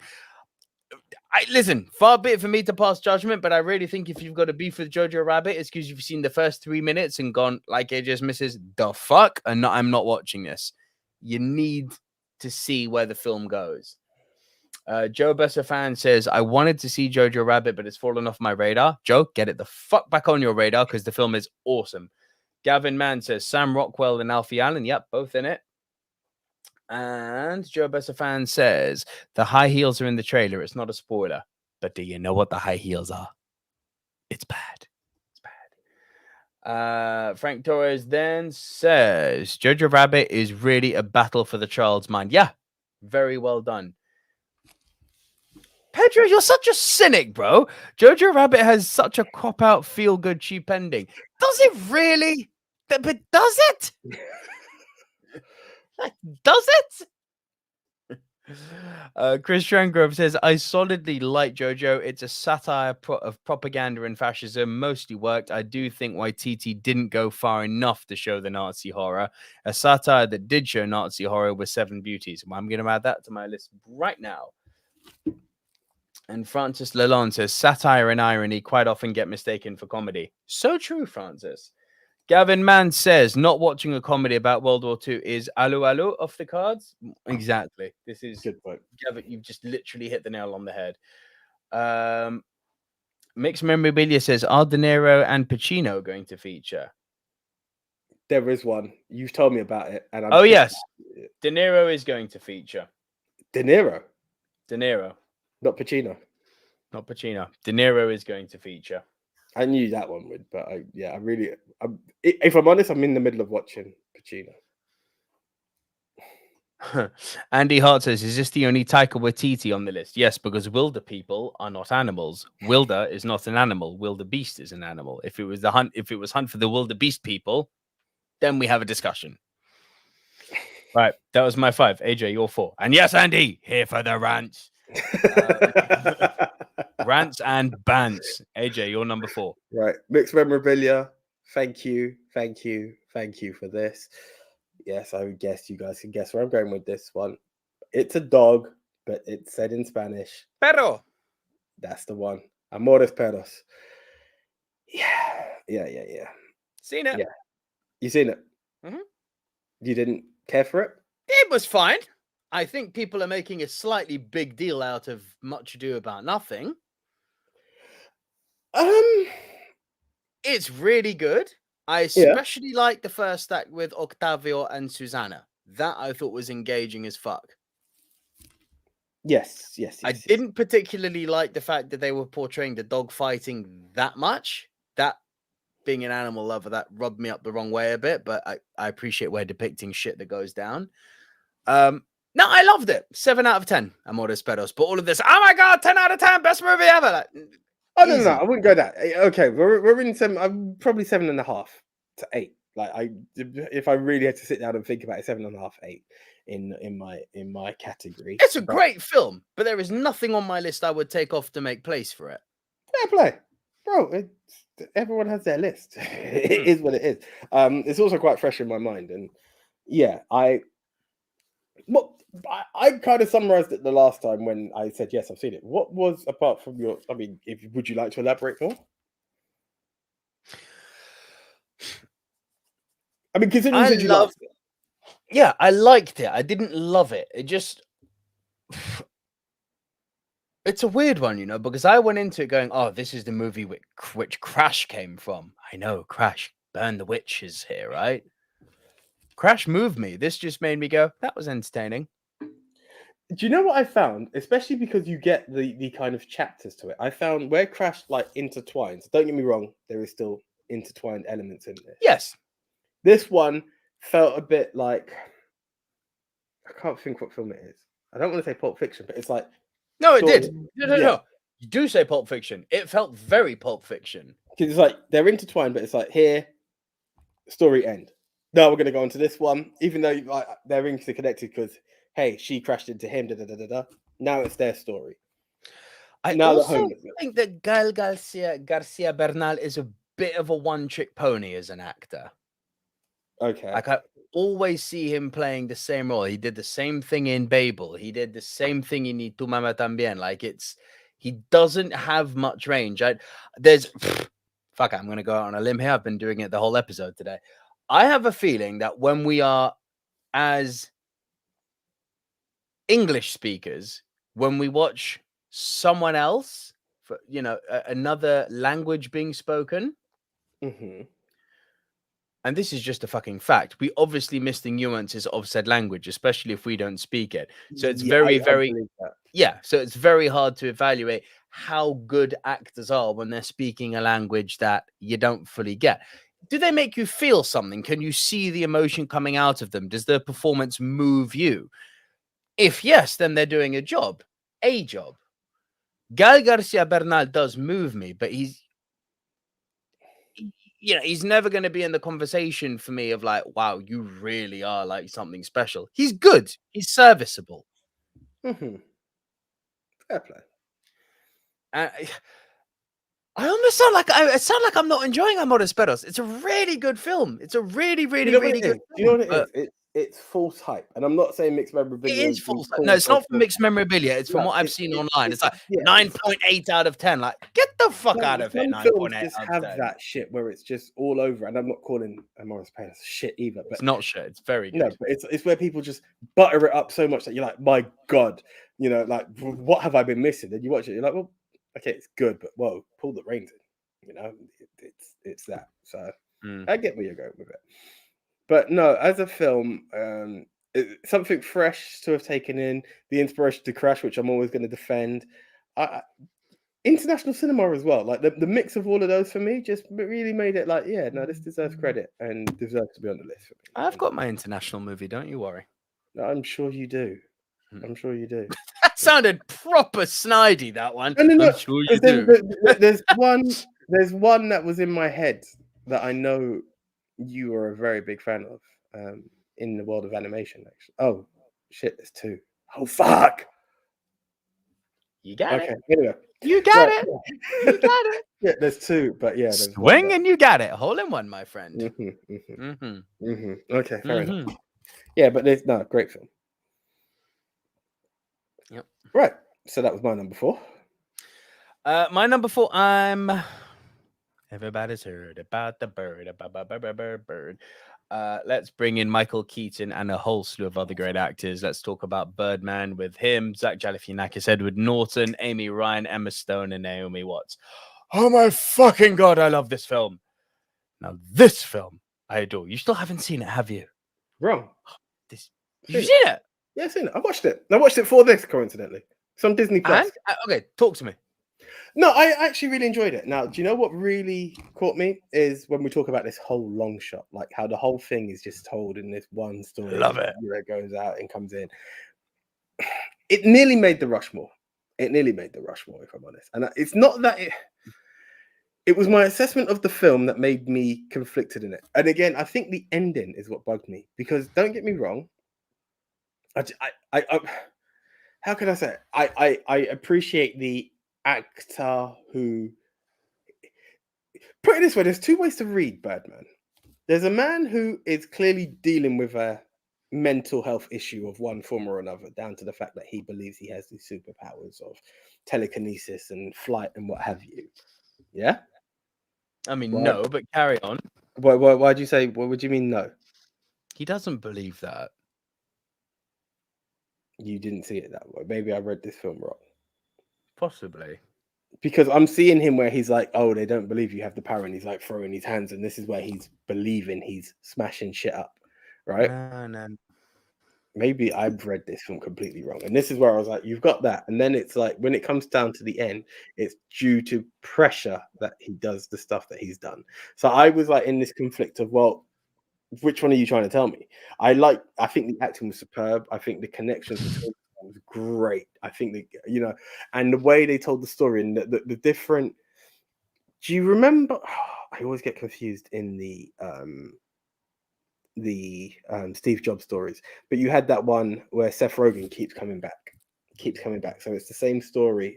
Fassbender's, I can't remember if it's Jobs. Steve Jobs. It's just called Steve Jobs. Yeah, but it's that story, and I felt that's the same way this was being told. Is that each time the rehearsal was coming back, there's a different angle, there's a different take, there's a different, a new development in the story, which I loved. Even down to the fact of the time he pops off for a cigarette and he's now had to run through, and the way he improvised, I thought all of that was great. It was the vision. It's not even the vision. Honestly, I think the ending was what just bugged me. I was like, what?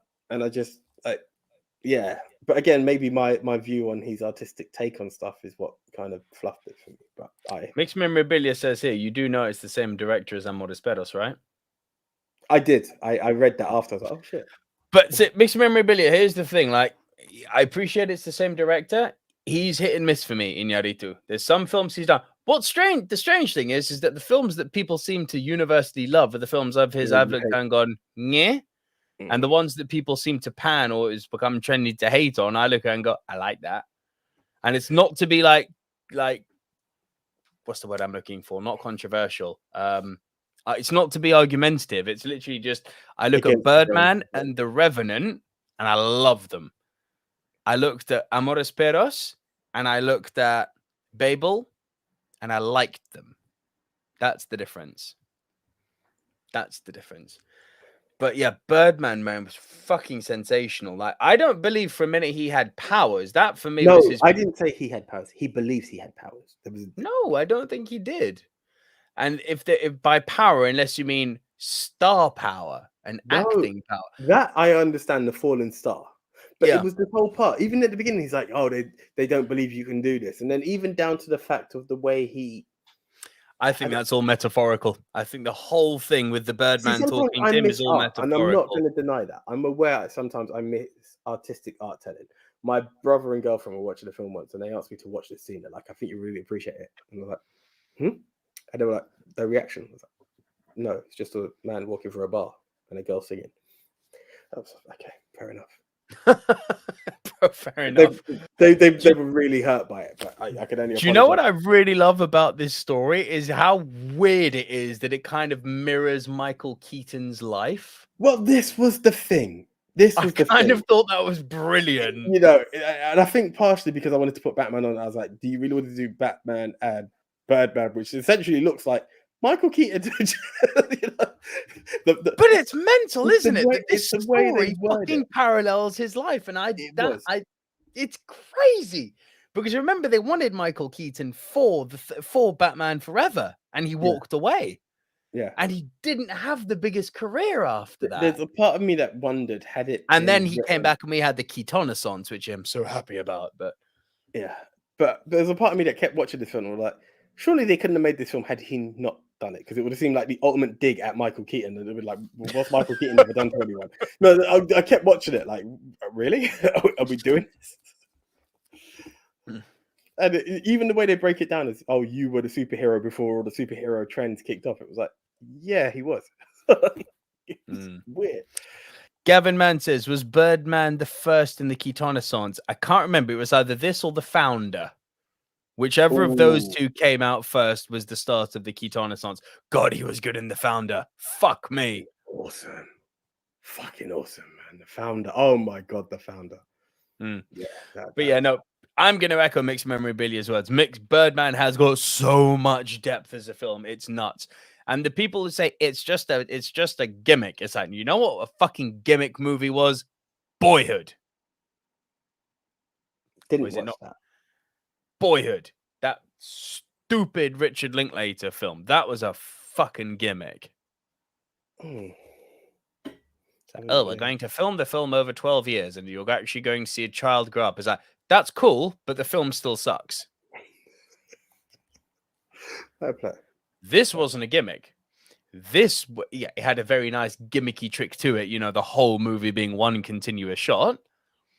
Argument to be made that since it's been done even better in films like 1917, which was fucking awesome, that this was superb. This was superb. And I never bought into the whole he thinks he has powers. I think he's dealing with PTSD and regret. I think that's what Birdman represents to him. Interesting. I actually saw it as a mental issue. I honestly did. PTSD and regret. PTSD is but I actually thought it was something where, I saw it as deep. I don't want to escalate the levels of mental health issues, but I saw it as something different, should I say? Oh, bro, I loved it. Yeah. But no, it's a great film. It's a great film. Damn right. Ed Norton, Emma Stone. Everyone delivered. That scene between Emma Stone and Michael Keaton, where they're talking about which of the two of them is more relevant, and she just butt slams him the same way Keir Starmer butt slammed Boris Johnson recently. Thing of beauty. Go Labour. Can't believe I'm saying that. Get this fucking buffoon out of our parliament now. Cool. You're number 3. Race, religion, and politics at best. Right. Okay. But I do agree. Right. Had to be mentioned. I know you knew I had it probably why you didn't have it on your list. Maybe it didn't Come reach on. that for you. Quentin Tarantino, Reservoir Dogs. So, making a statement right now. I've put the statement on my little list here. Where's my list?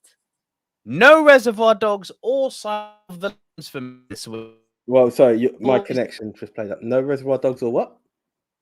Silence of the Lambs. Fair play. Fair play. And I kind of left Silence of the Lambs off because I thought it would have been touched. Simply because they get brought up all the fucking time. We've got Of 4 course. seasons worth of talking about these movies. So I was like, nope. Going to talk about some stuff I haven't talked about before or haven't seen before.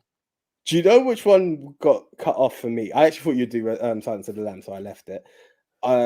Alpha Dogs, because I'm like, every time it's my like hidden film to bring up, and I was like, Reservoir Dogs is awesome. But yeah, I agree, it's been brought up immensely, but it's also an awesome film, so I had to include it in a nutshell. But in the fact that it has been talked about too many times, I am very happy to move on. Who's your favorite of the dogs? I mean, it feels like a cop out to say Mr. White, doesn't it? But I mean, it's the most. No, wonderful. everyone's got their one that they like. I'm a Mr. Pink guy. I can understand that. Did you know? Bit of fun trivia. I don't know if anyone else knows this. For some reason, I don't see the similarities, but people say a singer whose first name is Alicia. I don't know the surname. But yeah, Pink, the singer, got her name from that because her friends say she reminds them of Steve Buscemi. So I don't see it. I do not see it, and that's why she chose the name Pink because it's something weird like that along the way. Everyone in the comments go now. Who was your favorite of the Reservoir Dogs? Mr. White, Mr. Pink, Mr. Orange, Mr. Blonde, or was it Mr. Blue, Brown? Mr. Brown? Mr. Blue, Mr. Brown basically don't count because they're in it for like 3 seconds. But it depends on the impact they can make on you. Not for me, but they are who they are. That's true. But yeah, no, I'm a Mr. Pink guy. Love Mr. Pink. Yeah, we're not going to go into Reservoir Dogs here. Everyone knows Reservoir Dogs. Hey, Frank Torres and Mr. Pink, my guy. Right, guys, my number 3, I'm going to go animated. I'm going to go Japanese. AJ knows where I'm going. So there's one of two. There's one of two, but there's one that I hope you went for because I'm kicking myself for forgetting it. The Heartbreaker. That's not that the the other one's not a heartbreaker, but is the Heartbreaker the one you hope I went for? The major Heartbreaker, yeah. I got you. Thank you very much. Grave of the Fireflies. So the other one I was thinking of was Red Turtle. Oh, that's another great one that could have made the list. I actually forgot about Red Turtle. Red Turtle's fucking superb. Yeah. A silent movie in the 21st century. And it's so good, isn't it? But no, bro, it was always Grave of the Fireflies is the saddest movie, the greatest, saddest movie that you really should only watch once. And I've seen it twice. Stupid. No, just, you know what? Because I was feeling a bit malicious because Anya was like, it's an animated film. It can't be that fucking sad. I was like, I will watch it with you again to prove a point. And I will watch you cry throughout this whole thing, and I will drink those tears off you and so you know when they enjoy say, them and you know make when they my say point. You know when they say cut your nose to spite your face? Oh yeah. I mean, that's purest definition. Oh yeah. I will physically hurt myself just to prove a point to you. But it proved the point from that moment because when I met Anya, she wasn't well versed in film. She not touched any Marvel. There was some gaping, forget the Marvel shit, but there were some gaping holes in like her like pop culture film knowledge, like Jurassic Park. She's like, oh, that stupid dinosaur clone movie. I was like, what now? never seen Jaws. I was like, are you fucking kidding me here? Hadn't seen Shawshank. Bro, hadn't seen pop culture affairs like Con Air and Independence Day. I was like, I got you. I'm gonna write this shit. Her favorite film. I love it. No, it is. Literally, 2 of her favorite films are because I've shown them that hadn't seen Apocalypse. No, I mean, like that when we did that 100 greatest movies according to Empire, that was a fucking education for her. I tell you. But one thing that stuck was when she said to me once, "Animations are for kids." I was like, "Oh." I'm not the person to be saying that to. Yeah, you can. such a false line that many people fall into. You know, so many people. She's not alone in that. So many people. Oh, cartoon. I know. Cartoon. Yeah, we're not talking Dexter's Lab here or Cow and Chicken. You know what I mean? That was a great cartoon show, both of them. I wasn't too much a Cow and Chicken fan, if I'm honest. Dexter's Lab also long. Dexter's Lab was the one for sure. Or Powerpuff Girls. I enjoyed that too. Powerpuff was good. Johnny Bravo, the man who can never be seen in 2022. Pardon me, hot sexy mama. that has to be available somewhere to watch. Like, Possibly you must have. YouTube. I don't know. I do have. Oh, I'll see. I would rewatch the fuck out of Johnny Bravo just to see it through the prism of someone who's now grown up in the 21st century, where you can't do the things he does anymore. Like, he was a bozo back then. Now he is like the biggest. Like, he's up. Now he's like Kevin Spacey territory. Like, yo, dude, you cannot do this. No. Pardon me, hot sexy mama. If you kindly look at my studly bod, I'd like to make you my number one squeeze. It's like, you're touching her and flashing her. This isn't a cartoon. What are you doing, man? yeah, so true. And The Rock was meant to play him. Just saying. Like, I remember some people getting really excited because, I mean, yes, he was meant to do it, and then whatever happened, it fell through, and then people were like, "It's finally happening," and I was like, "Yeah, have you paid attention to the date? 31st of February? Yeah, okay. You keep enjoying that poster." Yeah. Right. And the poster came out on the 1st of April, right? But no, look. The argument I had with her was that animations are not just for kids. And I made it my endeavor at the time to show her both extremes of that. To show her stuff that's pretty fucking violent. Akira, what was another one I showed her? I even did a comic book one with her because they're Under the Red Hood, that Batman cartoon. Yeah. Joker's hardcore in that. Big time. Like, Joker's that's the worst Joker I've ever seen on screen. Like, he's nasty in that. Deep in that one. Like, he's that's gone beyond animation at that point. Like, that was like, whoa. And then I showed her things like Grave of the Fireflies, things like My Neighbor Totoro, things like the Pixar one I love, AJ, help me. Inside Out. And I was like, these are not cartoons. These are great stories that happen to be told in this medium to do things that you cannot do in real medium. Not that I plug cinemas, but I hope it's not gone because it might be out of sync. Everyman Cinema. Is it Everyman? Picture House Cinema in Finsbury Park. I'm not sure if the rest are doing it. They're doing a Studio Ghibli like screening of films at the moment. Or they were. I did see a poster for that. So yeah, for anyone out there to see some of these great animations on a big screen, check it out. Yeah. But I can see in the chat that people are obviously quite enjoying this, but the reality is that it's a film to enjoy in terms of how fucking good the film is, but it's not a film to enjoy. It is. Honestly, it's devastating. Like, honestly, it's just and I'll be honest, I think I had the option where I can do it in Japanese or dubbed. Both versions, the voice actress delivers such purity and innocence that it really, the little girl, it's painful. Hugs so fucking hard. Evil. It's it really did put me in oh god no, like it, not many films have done that to me. And it's weird, isn't it? Because it almost tricks you into thinking that she's okay. And then when the eventuality happens, and then you play the movie back and you're just like, oh no, there were fucking signs of this coming the whole time. Oh, my tummy's not good. Oh, I'm not hungry. It's like, oh no. Oh god. It's too much, bro. Yeah. It really is. Yeah, and as Francis said, that closing scene in Fireflies is...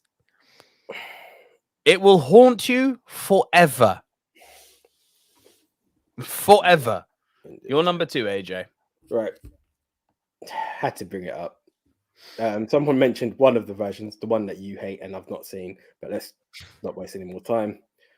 The Rise of the Planet of the Apes. Ah, it's so good. Yeah, it's good. It's So good. as far as I'm concerned, the best. I haven't seen the original stuff. I'm not going to touch it. Well, I may do. I remember. You should, bro. Just I to will see touch Charlton it. Heston, you know. To be fair, I saw. Do you know what's really funny? I don't know how or when. I remember watching it in French once. It was in school. They played it, and it was like, okay. I was like, oh. But I came in halfway, which made it weird. This is what made it really weird. I came in halfway. I was like, oh, this seems cool. What really made it difficult to watch it is I remember watching the trilogy. Mrs. Oh my god, this is cool. I was like, oh, let's give it the original. I actually just saw the spaceship. Like, this is too old for me. I can't do it. But I will visit it one day. I will visit it because it's cool. But as it stands for me, The Rise of the Planet of the Apes is absolutely awesome. AJ with that other the in there that's unnecessary. I love it. Love it. We're into season 5. We got a the. Our first the. Just rise. Sorry? Just rise. Sorry, keep reading. Keep reading. Rise of the planet. Oh. And what did you call it? What did you call it? Sorry, keep reading. Shut up. Listen, it's like a grid. I read it for both angles, right? So go screw yourself. But anyway, Rise of the Planet. This fucking guy. Right, yeah. The inside joke here is, guys, is that AJ when he gets really into something, is something he does, and it's really cute, and I love him for it. He puts the word "the" in front of everything. I don't think he does it like everything. I've not ever said do it. You do it when you want dramatic effect. You always put "the" in there. No, I've never said the Reservoir Dogs. I've never said the Black Panther. I could only talk about one movie, The Black Panther. That's the first time I heard you do that. I was like, Fair enough.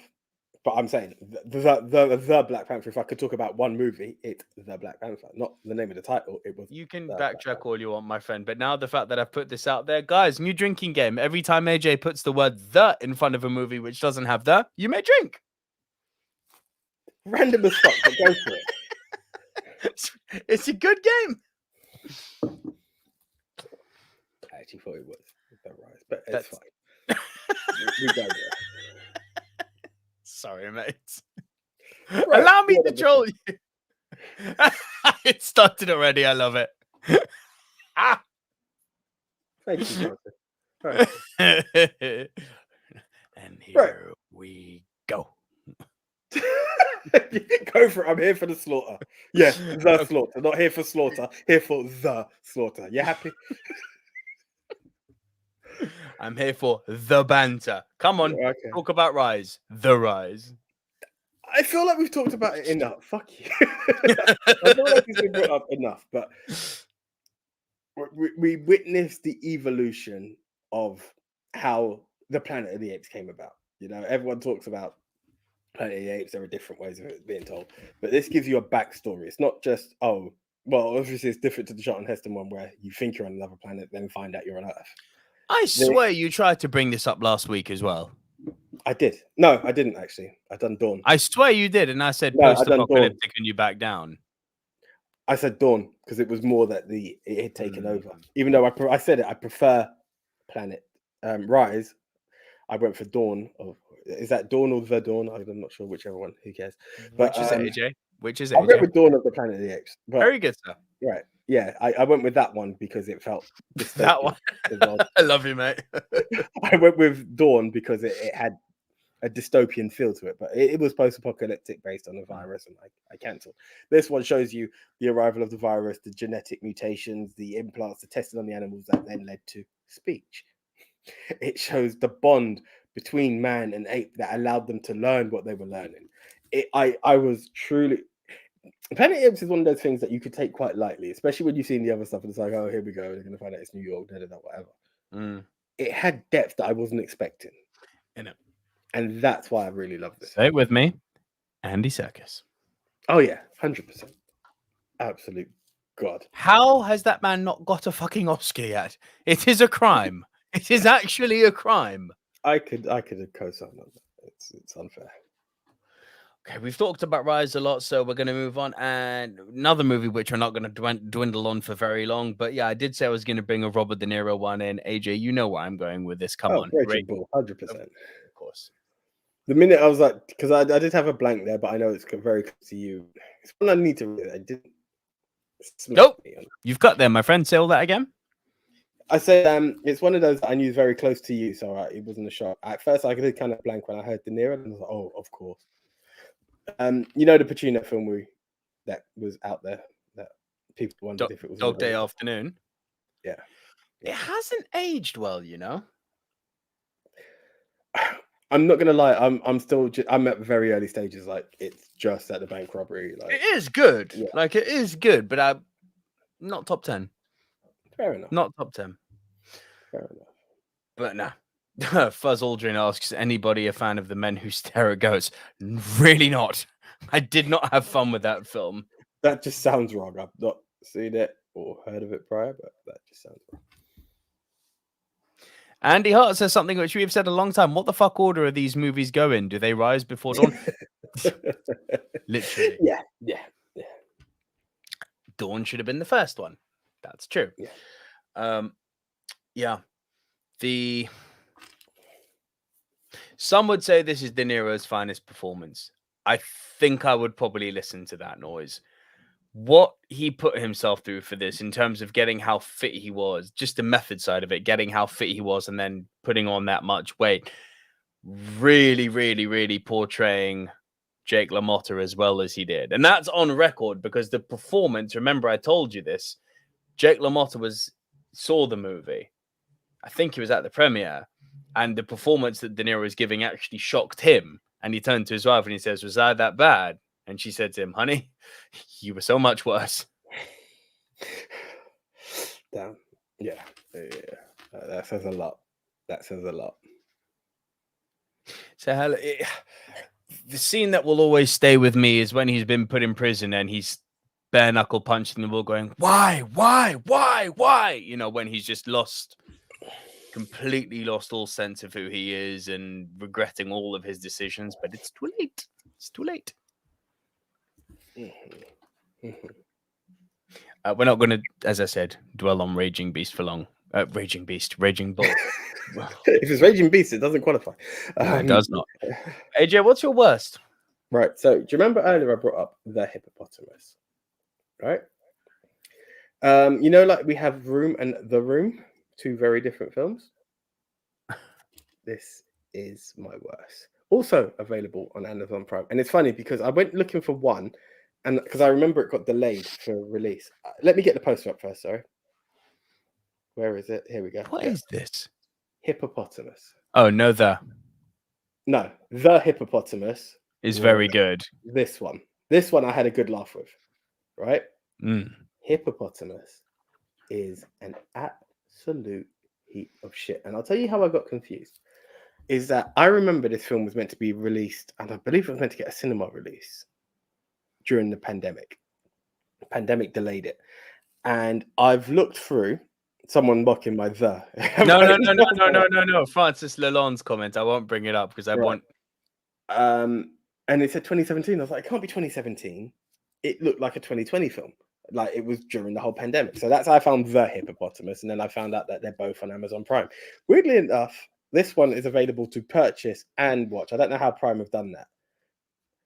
I have never seen such level of crap. Now, again, a hippopotamus. But AJ, Cats. No, Cats is bad. Cats is bad. Oh, is this worse? Cats is bad, but I felt like I've shat on Cats enough. Like there were so many times I've just answer the question. Is this worse? Possibly, yeah. Oh wow, I need to see it then.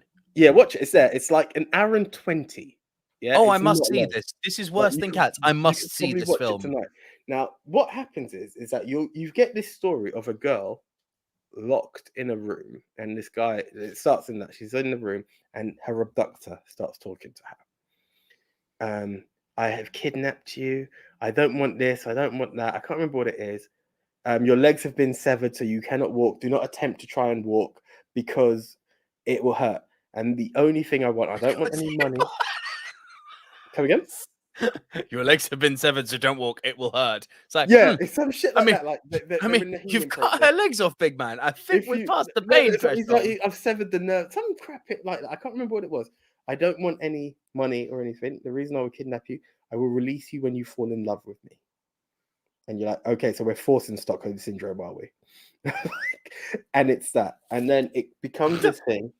The story starts to be told, and then it repeats itself. You're like, why are we repeating itself? Now, because you're going to watch it, I'm not going to do the spoiler. It then decides that it's... Here we go. I'm going to put it out there one more time, yeah? Just because the poster's there. Shockingly intelligent. Completely unexpected. It then takes a spin. Yeah. Sorry. Bring those comments up again quickly. Yeah, so for anyone who can't see it on listening pod, as opposed to visuals, you've got mesmerizing, harrowing, completely unexpected. Yeah. Harrowing from one film fan. Completely unexpected from Flickering Myth. Shockingly intelligent from Diamond in the Rough. I'll add one, AJ. Absolutely intriguing by Gus's Movie Reviews Gas Station Farts. Who the fuck are these media outlets? Bro, I have no idea. And you know what? You've done even better than me for like scooping that up. But I was like, what is this? And honestly, when you find out why it's called Hippopotamus, you're like, it's like a quick throwaway line. You're like, oh, really? That's why we're calling it Hippopotamus.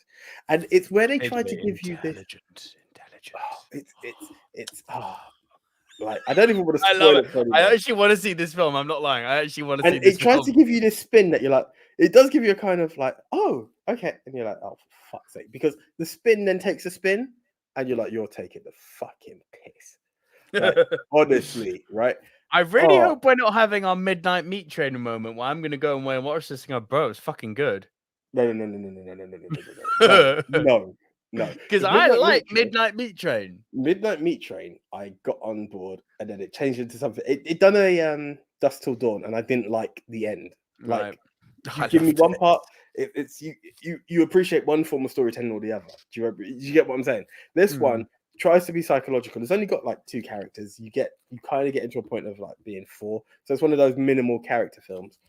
It reminded me of another film I saw on Netflix once, which again has these weird spins. But when you see it, honestly, like, you'll finish it tonight. And I'm putting the challenge out because it's a short one as well. Next week, I'd want to hear your view on Hippopotamus. Not the hippopotamus. I think you'll actually have a laugh with the hippopotamus. Bro, I'm opening Amazon up now. Like, this shit is going to be ready to go, boy. It was, yeah. I'm like, Hippopotamus. Not the, because that's where you'll find. No, the. I have the poster. I have seen it. I have found the movie. Like, honestly, I would love to know. And what hurt me more? How has this tremendous piece of shit got 5.3 out of 10 on IMDb if it's that bad? Because there are some dickheads out there. Who yeah, honestly, some people have put it out there because they're trolling. They are trolling. Honestly, and I mean it, because and I'm not gonna lie, it's no dickheads out there, bro. Because some people put some comments out there like, a very low budget film. And then they spent all the money on when the hippopotamus jumps out of the room, and you're like, no, that doesn't happen. But they've like 5-starred it and put like a bullshit comment. There are some people who might be like, oh, but he was intelligent. No, it's not. No, it's not. You've tried to do a double. It's like you tried to do like a double heel turn. It's like spoiler, but it's like, really. Oh my god, and he's using wrestling references. I can't wait. I'm going to so enjoy the fuck out of this, but for the wrong reasons, of course. Yeah. I'm going to enjoy this the way Big Tone enjoys episode 3. It's a meme. But Big Tone will find redeemable qualities. I would honestly love to hear you come back and be like, oh, but actually, no, this is that. Like, I may have misread Birdman. Anyhow you do it on this, I'll be like, okay. And I can't physically doubt it. Wait. I really cannot wait. Quite possibly worse than cats. That's the quote. That's the quote that should be on the post. Quite possibly worse than cats. The silver screen dudes.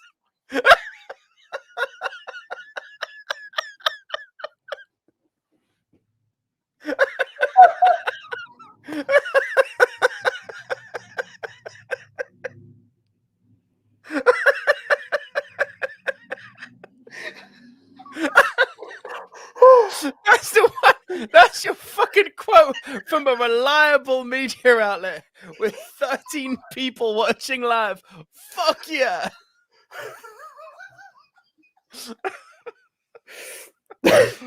Oh shit. Yeah. Oh, fuck. Oh, that shit. was too No. good. That I've was not great. barely laughed like that in a very long time. That was good.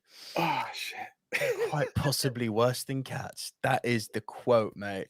Cats was just retelling of a story and done wrong. And, you know, you could get, like, I could find a redeemable quality out of Joy Taylor Swift. It was nice to recognize the actors. There's fuck all to give you excitement in this film.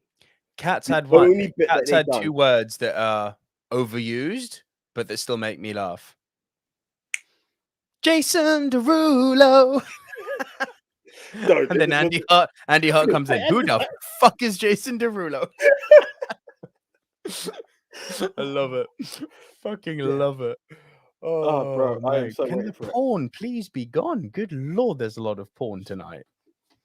Again, for those of you listening, if you came on the live stream, you would find many porn links in our chat. It's annoying. We're doing something right.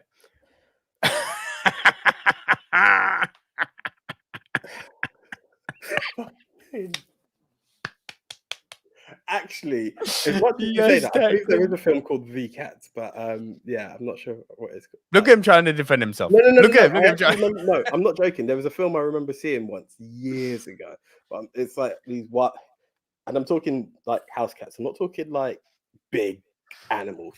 It was about house cats invading this house. It was really weird as fuck. But yeah, I can't remember the name of that film. But all right, my worst. Hippopotamus. Yeah, can't wait for you to see it. Go. Okay. This was a hard decision for me to make, you know, because my first thing was cats. Right? The other thing I was thinking was a favorite here at the Movie Mount Rushmore. Chris Trengrove, don't hate me. Crouching Tiger, Hidden Dragon. That was another one that also made that is a tremendous piece of shit. And I could quite happily put that on my worst. But now here's my reasoning for this. Ang Lee is not liked on the Movie Mount Rushmore podcast, especially by Mr. AJ. The hate isn't as deep for me. Hulk, Greco-Roman tragedy has never been a thing that should ever be associated. You can't stand Mr. Ang Lee. So Ang Lee, I actually did kind of enjoy, but I still don't rate him. Exception, not example. There's a low level of expectation that comes with an Ang Lee film, I guess, from us. Cats, we knew was gonna suck. No surprise. My reasons for putting my worst as my worst are because I expect more from this director.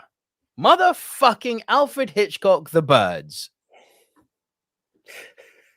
Dude, this film sucks. Like, I know it's like, oh, but you can't say that. Yes, I can. I don't give a fuck who made it. If your movie is bad, your movie is bad. I don't give a fuck how good of a director Alfred Hitchcock is. And let's be under no illusion, he was fucking great. Like, Rear Window is one of my all-time favorite films. Psycho is so infinitely rewatchable. Vertigo in the mirror. But I like Vertigo. Don't love it the way the rest of the world does. But The Birds is the biggest piece of shit I have so wish that film was called Birds just to be able to flip it back on you. Oh, I know you do. I know it's killing you, isn't it? Let me actually see what the chat's saying, because I know people are going to be like, the fuck is wrong with you? Like, I can feel it coming, right? Here we go. He starts already. I'm sorry. I know it's going to have that. I must admit, I've got gaping holes when it comes to Hitchcock. So this film should not make up your assumption, understanding, or view of Hitchcock. This is so far fucking removed from a Hitchcock film, it is actually a joke. Okay? Now, here's the thing. With Alfred Hitchcock, what he always does so well is there's no fat on the meat. You know what I mean? He gets to the point fucking quickly and concisely. Rear Window, why are we stuck here? Reason. Psycho, why is this person stealing? Why is she going to be killed? Bang, reason, get on with it, right? He does not faff around. His movies are tight, they're concise. He doesn't waste frames. Here's the problem. He tries to do that with this movie, but the problem is the story that is being worked with is so tremendously fucking bad. Rich socialite goes to buy bird for her friend. Reporter alleged reporter who turns out to be lawyer, corners her and tricks her into acting like a bird seller to make her look like an idiot. She gets really offended. So in order to, here's my revenge, I'm going to write you a letter. And I'm going to put the letter inside of a bird cage of the 2 birds that you wanted. And I'm going to find out where you live because creepy. But I'm not going to be there. I'm just going to leave the bird cage in the letter. Hi, I got to your place and you are not home. Ah, shit. But here we go. Plot armor, numero uno. The neighbor who will just happily, willy-nilly give the fucking location of where this guy is for the entire weekend. Oh, he's got a place over there. If you go to that place, yeah, you'll find him. Is that... Okay, I'll suspend disbelief. We're still in the opening 10 minutes here. I'll allow it, right? She goes there. Every single person she speaks to is like, I got to a point, I was like, well, what the fuck has this man done to the town? Turns out later in the movie, he's actually really liked in the town. No one had it in for him. It's just really bad script writing. But everyone's like, oh, yeah, sure, we can help you rent a boat. Oh, you mean him? Yeah, he lives right over there. You had no trouble finding him. Oh, but what if I want to sneak up on him and take a back way? Go and rent a boat. Just don't go down that road. You'll be fine. It's like, really? Like, oh, what the fuck? And so her motivations for going to see him are to drop off this bird cage with a scolding letter. Say, and the contents of the letter, which, you know, they toy with you, they're never going to reveal it, but it's kind of like, oh, you're a bad person and you don't understand me. It's like, oh, boo fucking who? Well, right? mate, you know. So, mate, the reasons for the characters coming together are, I mean, it's UA Bowl level. No, really. The reasons for these characters coming together is so vapid and nonsensical that I was watching it going, is this really Hitchcock? Like, did he just have an off day here and like got his like incoherent 2-year-old granddaughter to do this movie for him? Because this is some proper gaga goo goo shit. And then the thing that really annoyed me was, I mean, the sound dubbing is so bad, I can't tell you. Now, you can make an argument that that's a product of its time, and but that, I'm like, if I hear that fucking sound one more time, my fucking phone's being thrown at the wall.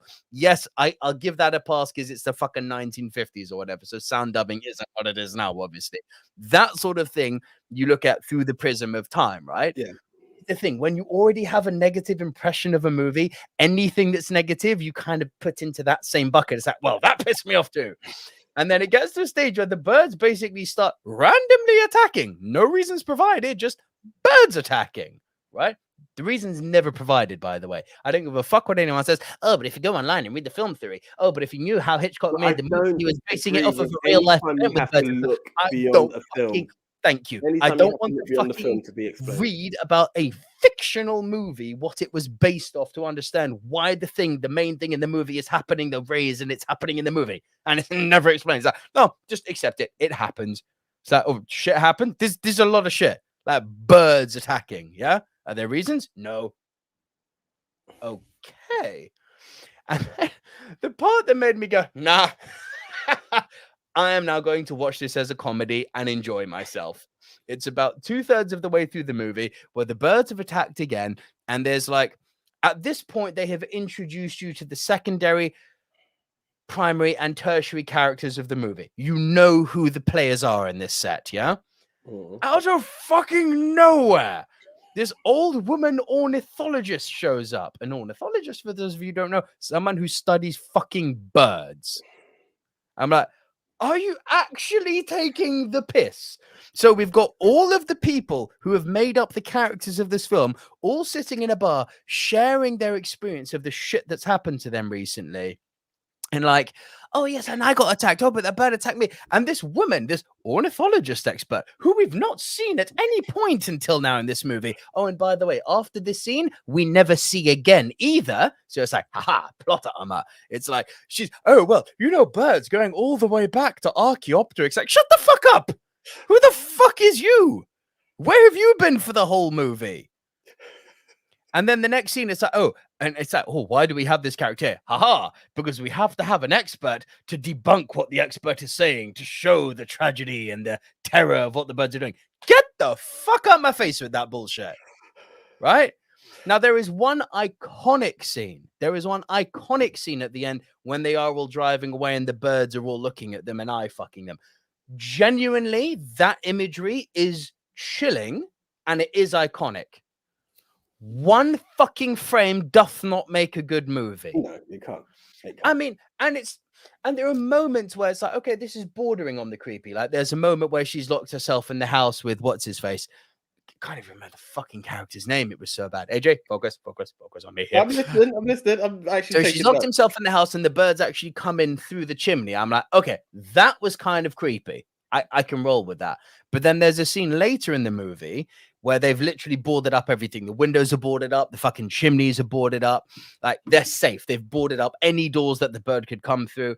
They're downstairs and the birds start picking their way through the door and they put something else in front, like a big wardrobe or something to stop the birds coming through. So what do we know about this up until now? The birds have a propensity and a desire to get inside this house. Okay, they've boarded up everything. They have the power to get through a wooden door. Okay, we have to protect that shit too.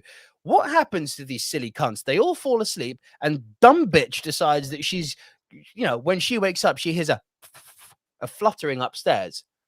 What does she do? Goes up and checks, and instead of just doing, like, opening the door and putting her head through, she goes fully through and puts her body against the door. So when she gets bird fucked, obviously the force of her body closes the door shut. I'm like, man, this is bad script writing. Oh my word. Sometimes I wonder if some of this stuff is meant to be, it's bad script writing, but it's meant to be shock factor. And then I kind of put it into its age, like early horror. Not that I'm excusing it, but sometimes early horror, even in horror films nowadays, it's like, why are you doing that? Don't go there. We all know it's going to happen. This is early shock factor. So to be, as you said, fucked by the birds while the door's on you, I'm just like, I'm not by the birds to the sound of I'm not defending the film because it hasn't got a convince. I still feel like I need to see it just because. If you want to laugh, yeah, I get it. I mean, it's Hitchcock. It is a tremendous. As you said, don't feel it as a benchmark for him, but it's one of those you keep hearing about. It's his worst film, like by a country fucking mile. Like when we when we eventually do Alfred Hitchcock top 10s, this is his worst. Spoiler. Like, this film is a piece of shit. Like, I cannot fathom how people get enjoyment out of this. Is it an interesting thing to look at through the prism of time and be like, that's how 50s movies were made? Sure. Was it interesting to see what they were doing with very, very entry-level practical effects and some early signs of sign dubbing? Yeah, if you're looking at it as a historical piece, but it's like, people are like, oh, but it looked great. I'm like, Metropolis came out in 1927. That looked sensational. This looked older than Metropolis. This is a piece of shit. This really is a piece of shit. Interesting. Francis Lalonde says, Birds was Hitchcock in his Corman phase. Gavin Mann says, why not combine the two? I'm putting the cat amongst the birds. Declan says, Catwoman is top tier dog shit. Also, not see the birds. That nearly made the list. Top tier dog shit. Frank Torres says, I've heard negative bird reviews before. You can add mine to that list. Joe Besser-fan says, The Birds is a classic. It is a classic piece of shit. I agree. Mixed Memorabilia says, every great has an off day. I'll listen to. That sounds like an agreement as well. Yeah. I will listen to that all day long. Every great has an off day. But it is important to note that even with the greats, you have to objectively look at something and go, well, no. Yeah, exactly. You have to call someone out on their shit. You can't be like granted, if you guys want to say any episode, like, oh, every episode's great, but that one was shit, we'll take it. It's not like, oh, that was a shit episode. Everyone has an off day. Silver screen dudes, like, yeah, no, but yeah. Speak out. You have to say it. Like, yeah, it is what it is. Yeah, that was me just not shitting on any other director or film. Like, I mean, you could do. Listen, Scorsese's had some off days, for fuck's sake. What is it? Spielberg has. Like, we've talked about Christ, it. Like, yeah. There have been some great drops. I'd argue that Nolan has. I'd argue that Tenet was him dropping the ball. Yeah. The sad thing about yeah. Yeah, Yeah. It was just too much to take in, which doesn't allow you to. Well, he couldn't explain it himself. There's literally a line in the film that says, "Don't try and understand it." It's like, well, if you can't explain it, then we're fucked, huh? Yeah. Frank Torres says, "Angry Birds is better than the Birds." You know what? I actually fucking agree with that. Yeah, And I'm being dead serious. I'm being dead serious. Francis Leon says, "Laugh my ass out." Birds plot set up by Nico and can't really argue against his point. Woman gets revenge by writing nasty letter. Really? Really? And Mixed Memory Billy says, "Why did you skip over Raging Bull?" Listen, we love Raging Bull, but it's just simply because we have talked about it so much over the years. So much. But I don't think you skipped over it that much. You kind of hit the points. I mean, hit some points. Francis Lance. So this is an interesting one. I do like the non-explanation of the attacks. There's definitely subliminal in saying something that sometimes nature just lashes out. And had that been the crux of the movie, I could have more or less got on board with it. My problem with it, Francis, is that everything to set up the characters was just so non-believable and so forced. But this is the point where I kind of got confused. Like, as a non-viewer of the film, is that I could appreciate if we're in a town and the birds decide to just go batshit crazy. Right, that's one thing. Yeah. However, if you're going to tell me I brought a bird, I then brought you the two birds that you wanted hidden inside with my death letter, and then out of nowhere, the birds go crazy. It's like, well, which one is it?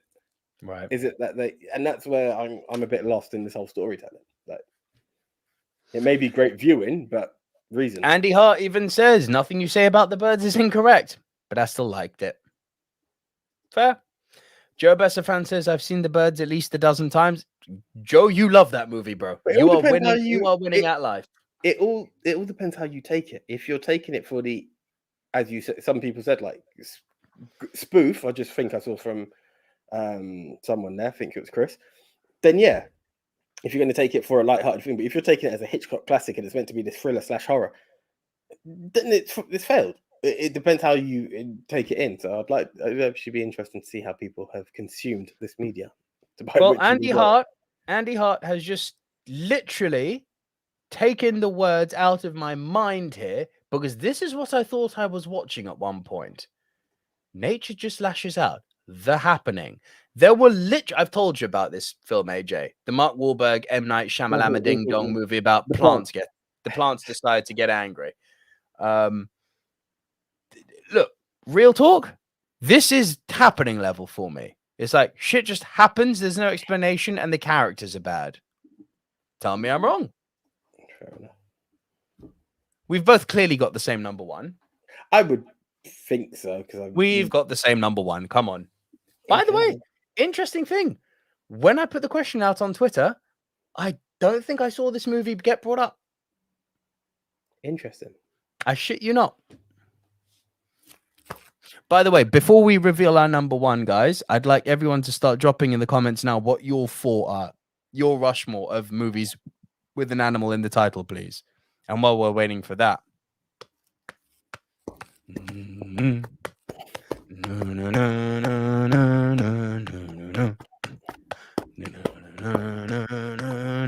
Leonardo DiCaprio. Damn right. Doing that. Yeah.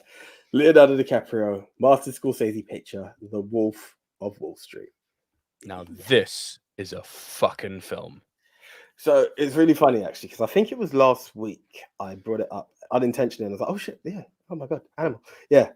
When we talked about, there are certain films that have length, you look at it and you're like, I'm enjoying it. And there are others that are just long and you're like, this is unnecessarily long. The Wolf of Wall Street is a film that is long. You look at your watch, go, oh my god, it's past. I thought it's past, but fuck, I'm enjoying it. What happens next? And that is what I love with this film. It is just mesmerizing. Leonardo DiCaprio, Margot Robbie. Margot Robbie. Jonah Hill. That was the next one coming out. Do you know what? It's Jonah Hill. Smoke crack with me, Jordan. Fucking scene, I love it. One hit, and then he's a junkie. Matthew McConaughey, like everyone. There is not even the character whose names you can't mention have weight and value in this film. You know, that's the thing, is that you could be, you know, just now you talked about the primary, the secondary, the tertiary characters. There are tertiary characters in here. Like, you will not know their name. I don't care who you are, you will not know their name. But you recognize them in this film. You appreciate what they're bringing, the elements of madness of it. It's a lot, and it's great. It's, you know, abusing the stock market in the highest way possible, and it's taking on the law and not giving a fuck, because you're just flashing and just being like there. And then there's the fallout of it. But my God, is it an awesome film? This movie shows that there is no specified out of the box length for a movie. A movie is as long as it needs to be, right? Now, can we question if a movie like The Batman needs to be 3 hours? Sure, having not seen it, it's easy to question it. But if they're going to give me the Wolf of Wall Street Batman, I'll be like, yes, please. If the movie's going to be that good for 3 hours, give me the 3. Give me 4. Justifiable. If you're justifiable, you're justifiable. Bottom line. Bottom line. This is a fucking masterpiece. It is. I don't care that it's not talking about profound subject matter. I don't care that it's at its face as vapid as the people that it's representing, and it's just talking about the power of capitalism and the power of money and mankind's essential subjugation to it. It's so good. Yeah. Are you the mayor of Foxville? Says Frank Torres. Dude, there's so many good lines. So you can take the briefcase and take this and stick it up your wife's Latvian cunt. That's my favorite line of the movie. Stick it up your wife's Latvian cunt. That is. And it's that awkward thing about Jonah Hill's character, where he's like, I like, it married his cousin, the kid's deformed, no, it's not, and it's like, what was true, what wasn't? Like, it has so many elements behind it that you're just, just the way that he shows people how to sell over the phone, and he's literally comparing it to sex. Is that right? Now you do it, and bow, like, and it's just convincing these essential no-hopers, people who did not believe they could turn their life around. Okay, and legally they couldn't have, but like, just showing people what it meant to sell, the ways of, like, it's nuts. Can I tell you, so powerful were his sales tactics that when I worked in sales for a few years in my old life before doing this, like, a lot of that shit works. Yeah, for sure. I can't remember what it was, but I bought for Wall Street as a manager who actually asked me, "Can you sell me this pen?" I was like, I know where we're going with this. So yeah, fucking awesome. It's a really good pen, and like, it writes. Shut up.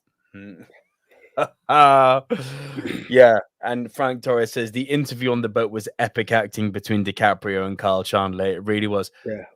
Could you say that again, only louder? That you motherfucker, you. feel like fucking Canyon, you know? You motherfucker. That's a deep wrestling reference, in case you're wondering who Canyon is. Who better? Yeah. Who better? Sad story. Big time. Sad story. But yeah, man, Wolf of Wall Street. How this didn't get more Oscar love is just beyond me. And this is what I mean by, you talk about taboo topics. Sometimes they get a bit. We'll give it to the fish fuck. We'll give it to the fish fuck movie late next year. Right. Okay. So is that an echo? Right. No, there's no echo. I'll just read out a few people who have sent in their Rushmores to us. Joe Bessafan has said here their Rushmore is Straw Dogs, Animal House. Great shout.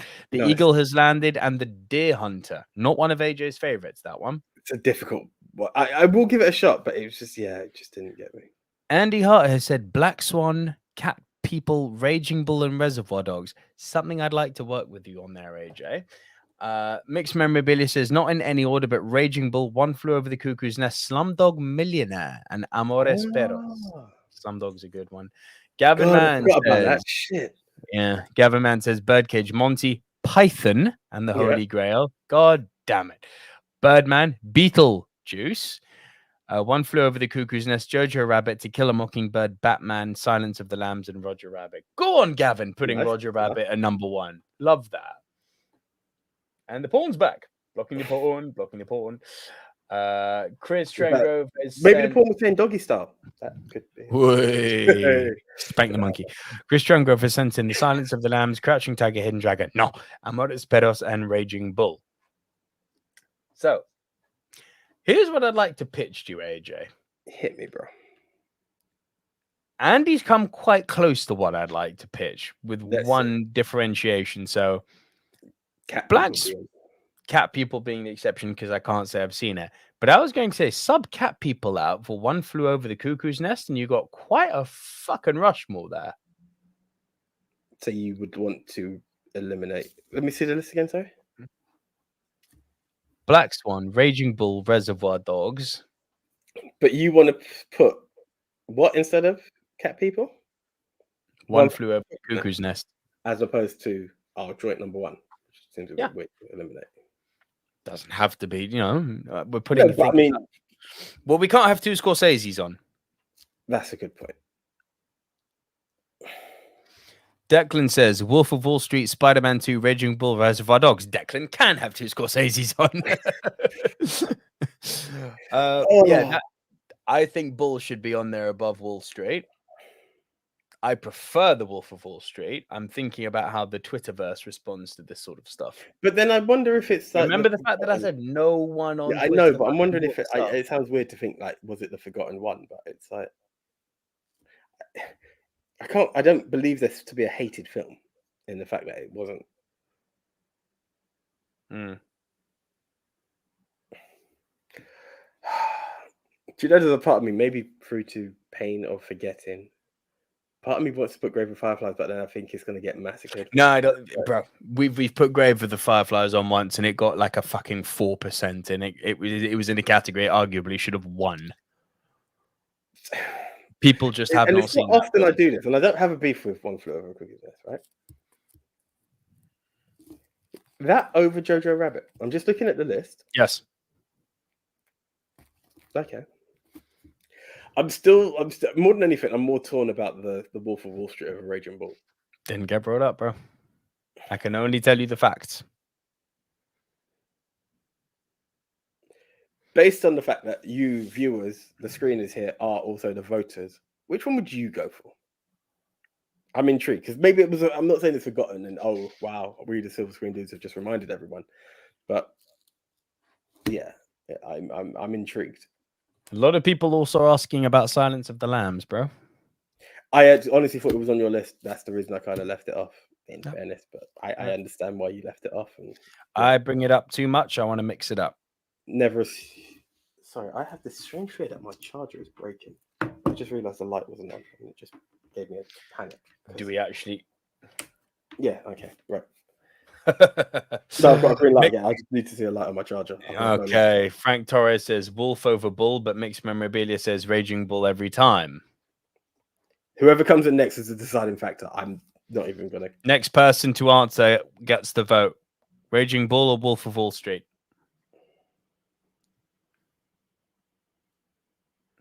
Declan says Wolf of Wall Street has to be on the list. Okay, cool. Thank you very much. I love it. Okay, right. Can we? I should have wrote this before. You got them all? No, I don't actually. Yeah, I do actually. Yeah, I believe so. If I get it wrong, Gavin Mann says Hippopotamus. The Hippopotamus I would have had for because I had quite. I need you to watch that as well because I think you'll get a cheeky laugh out of it. But Hippopotamus itself, I'm definitely watching Hippopotamus. Like I no, cannot. Hippopotamus, yeah, but give it a shot if you've got a spare moment. By the way, could I do my honourable mention for the week? So Nicolas Cage, yeah, the edutainment for the week, which didn't make my list, just missed out. Otherwise, I would have had it maybe at 10 or 8. Pig. With Nicolas Cage. Fucking bastard. I say that because I wanted to watch it. I heard it was amazing. I was ready to watch it. Didn't get it. It is amazing. It is really, really fucking amazing. And it's a weird story, but it works, isn't it? But it's insane. It's fucking insane. It's Yeah, like 'cause when I first heard it, John. it's It's like John Wick with a pig, yeah, this is what I thought. dude. It's the one movie I saw that didn't make the list that I am really kicking myself about. It's like, maybe pig instead of dog soldiers, but I was like, I want to have one movie which is proper stupid and fun. Fair play, fair play. And just confirm that from the PM, please. That is what we're doing. I don't want to say something wrong about her. We That's all right. are. Yes. Correct. Perfect. Cool. Let's do it. Okay. Ladies and gentlemen, the official movie Mount Rushmore of movies with an animal in the title, in no particular order, is Reservoir Dogs. our second entry is One Flew Over a Cuckoo's Nest. The Cuckoo's Nest. This is where you should use that. Okay. Our third entry is Black Swan.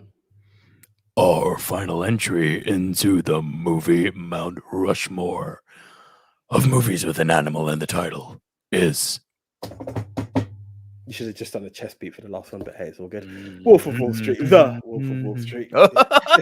Hey. But do you know what's actually quite funny? I don't know if anyone forgot it. It wasn't the greatest film for me. I enjoyed it. To Kill a Mockingbird. I actually thought I'd see quite a few more people mention that. And it got mentioned. It did get mentioned. It's very good. No, just watch one based on viewers, actually. Interesting. Okay, guys. So we mentioned it at the top of the show. We, the Silver Screen Dudes, have had the challenge to create the 4 must-see films with an animal in the title, not necessarily featuring an animal. And in all of those, not one, apart from Black Swan, if you want to get technical.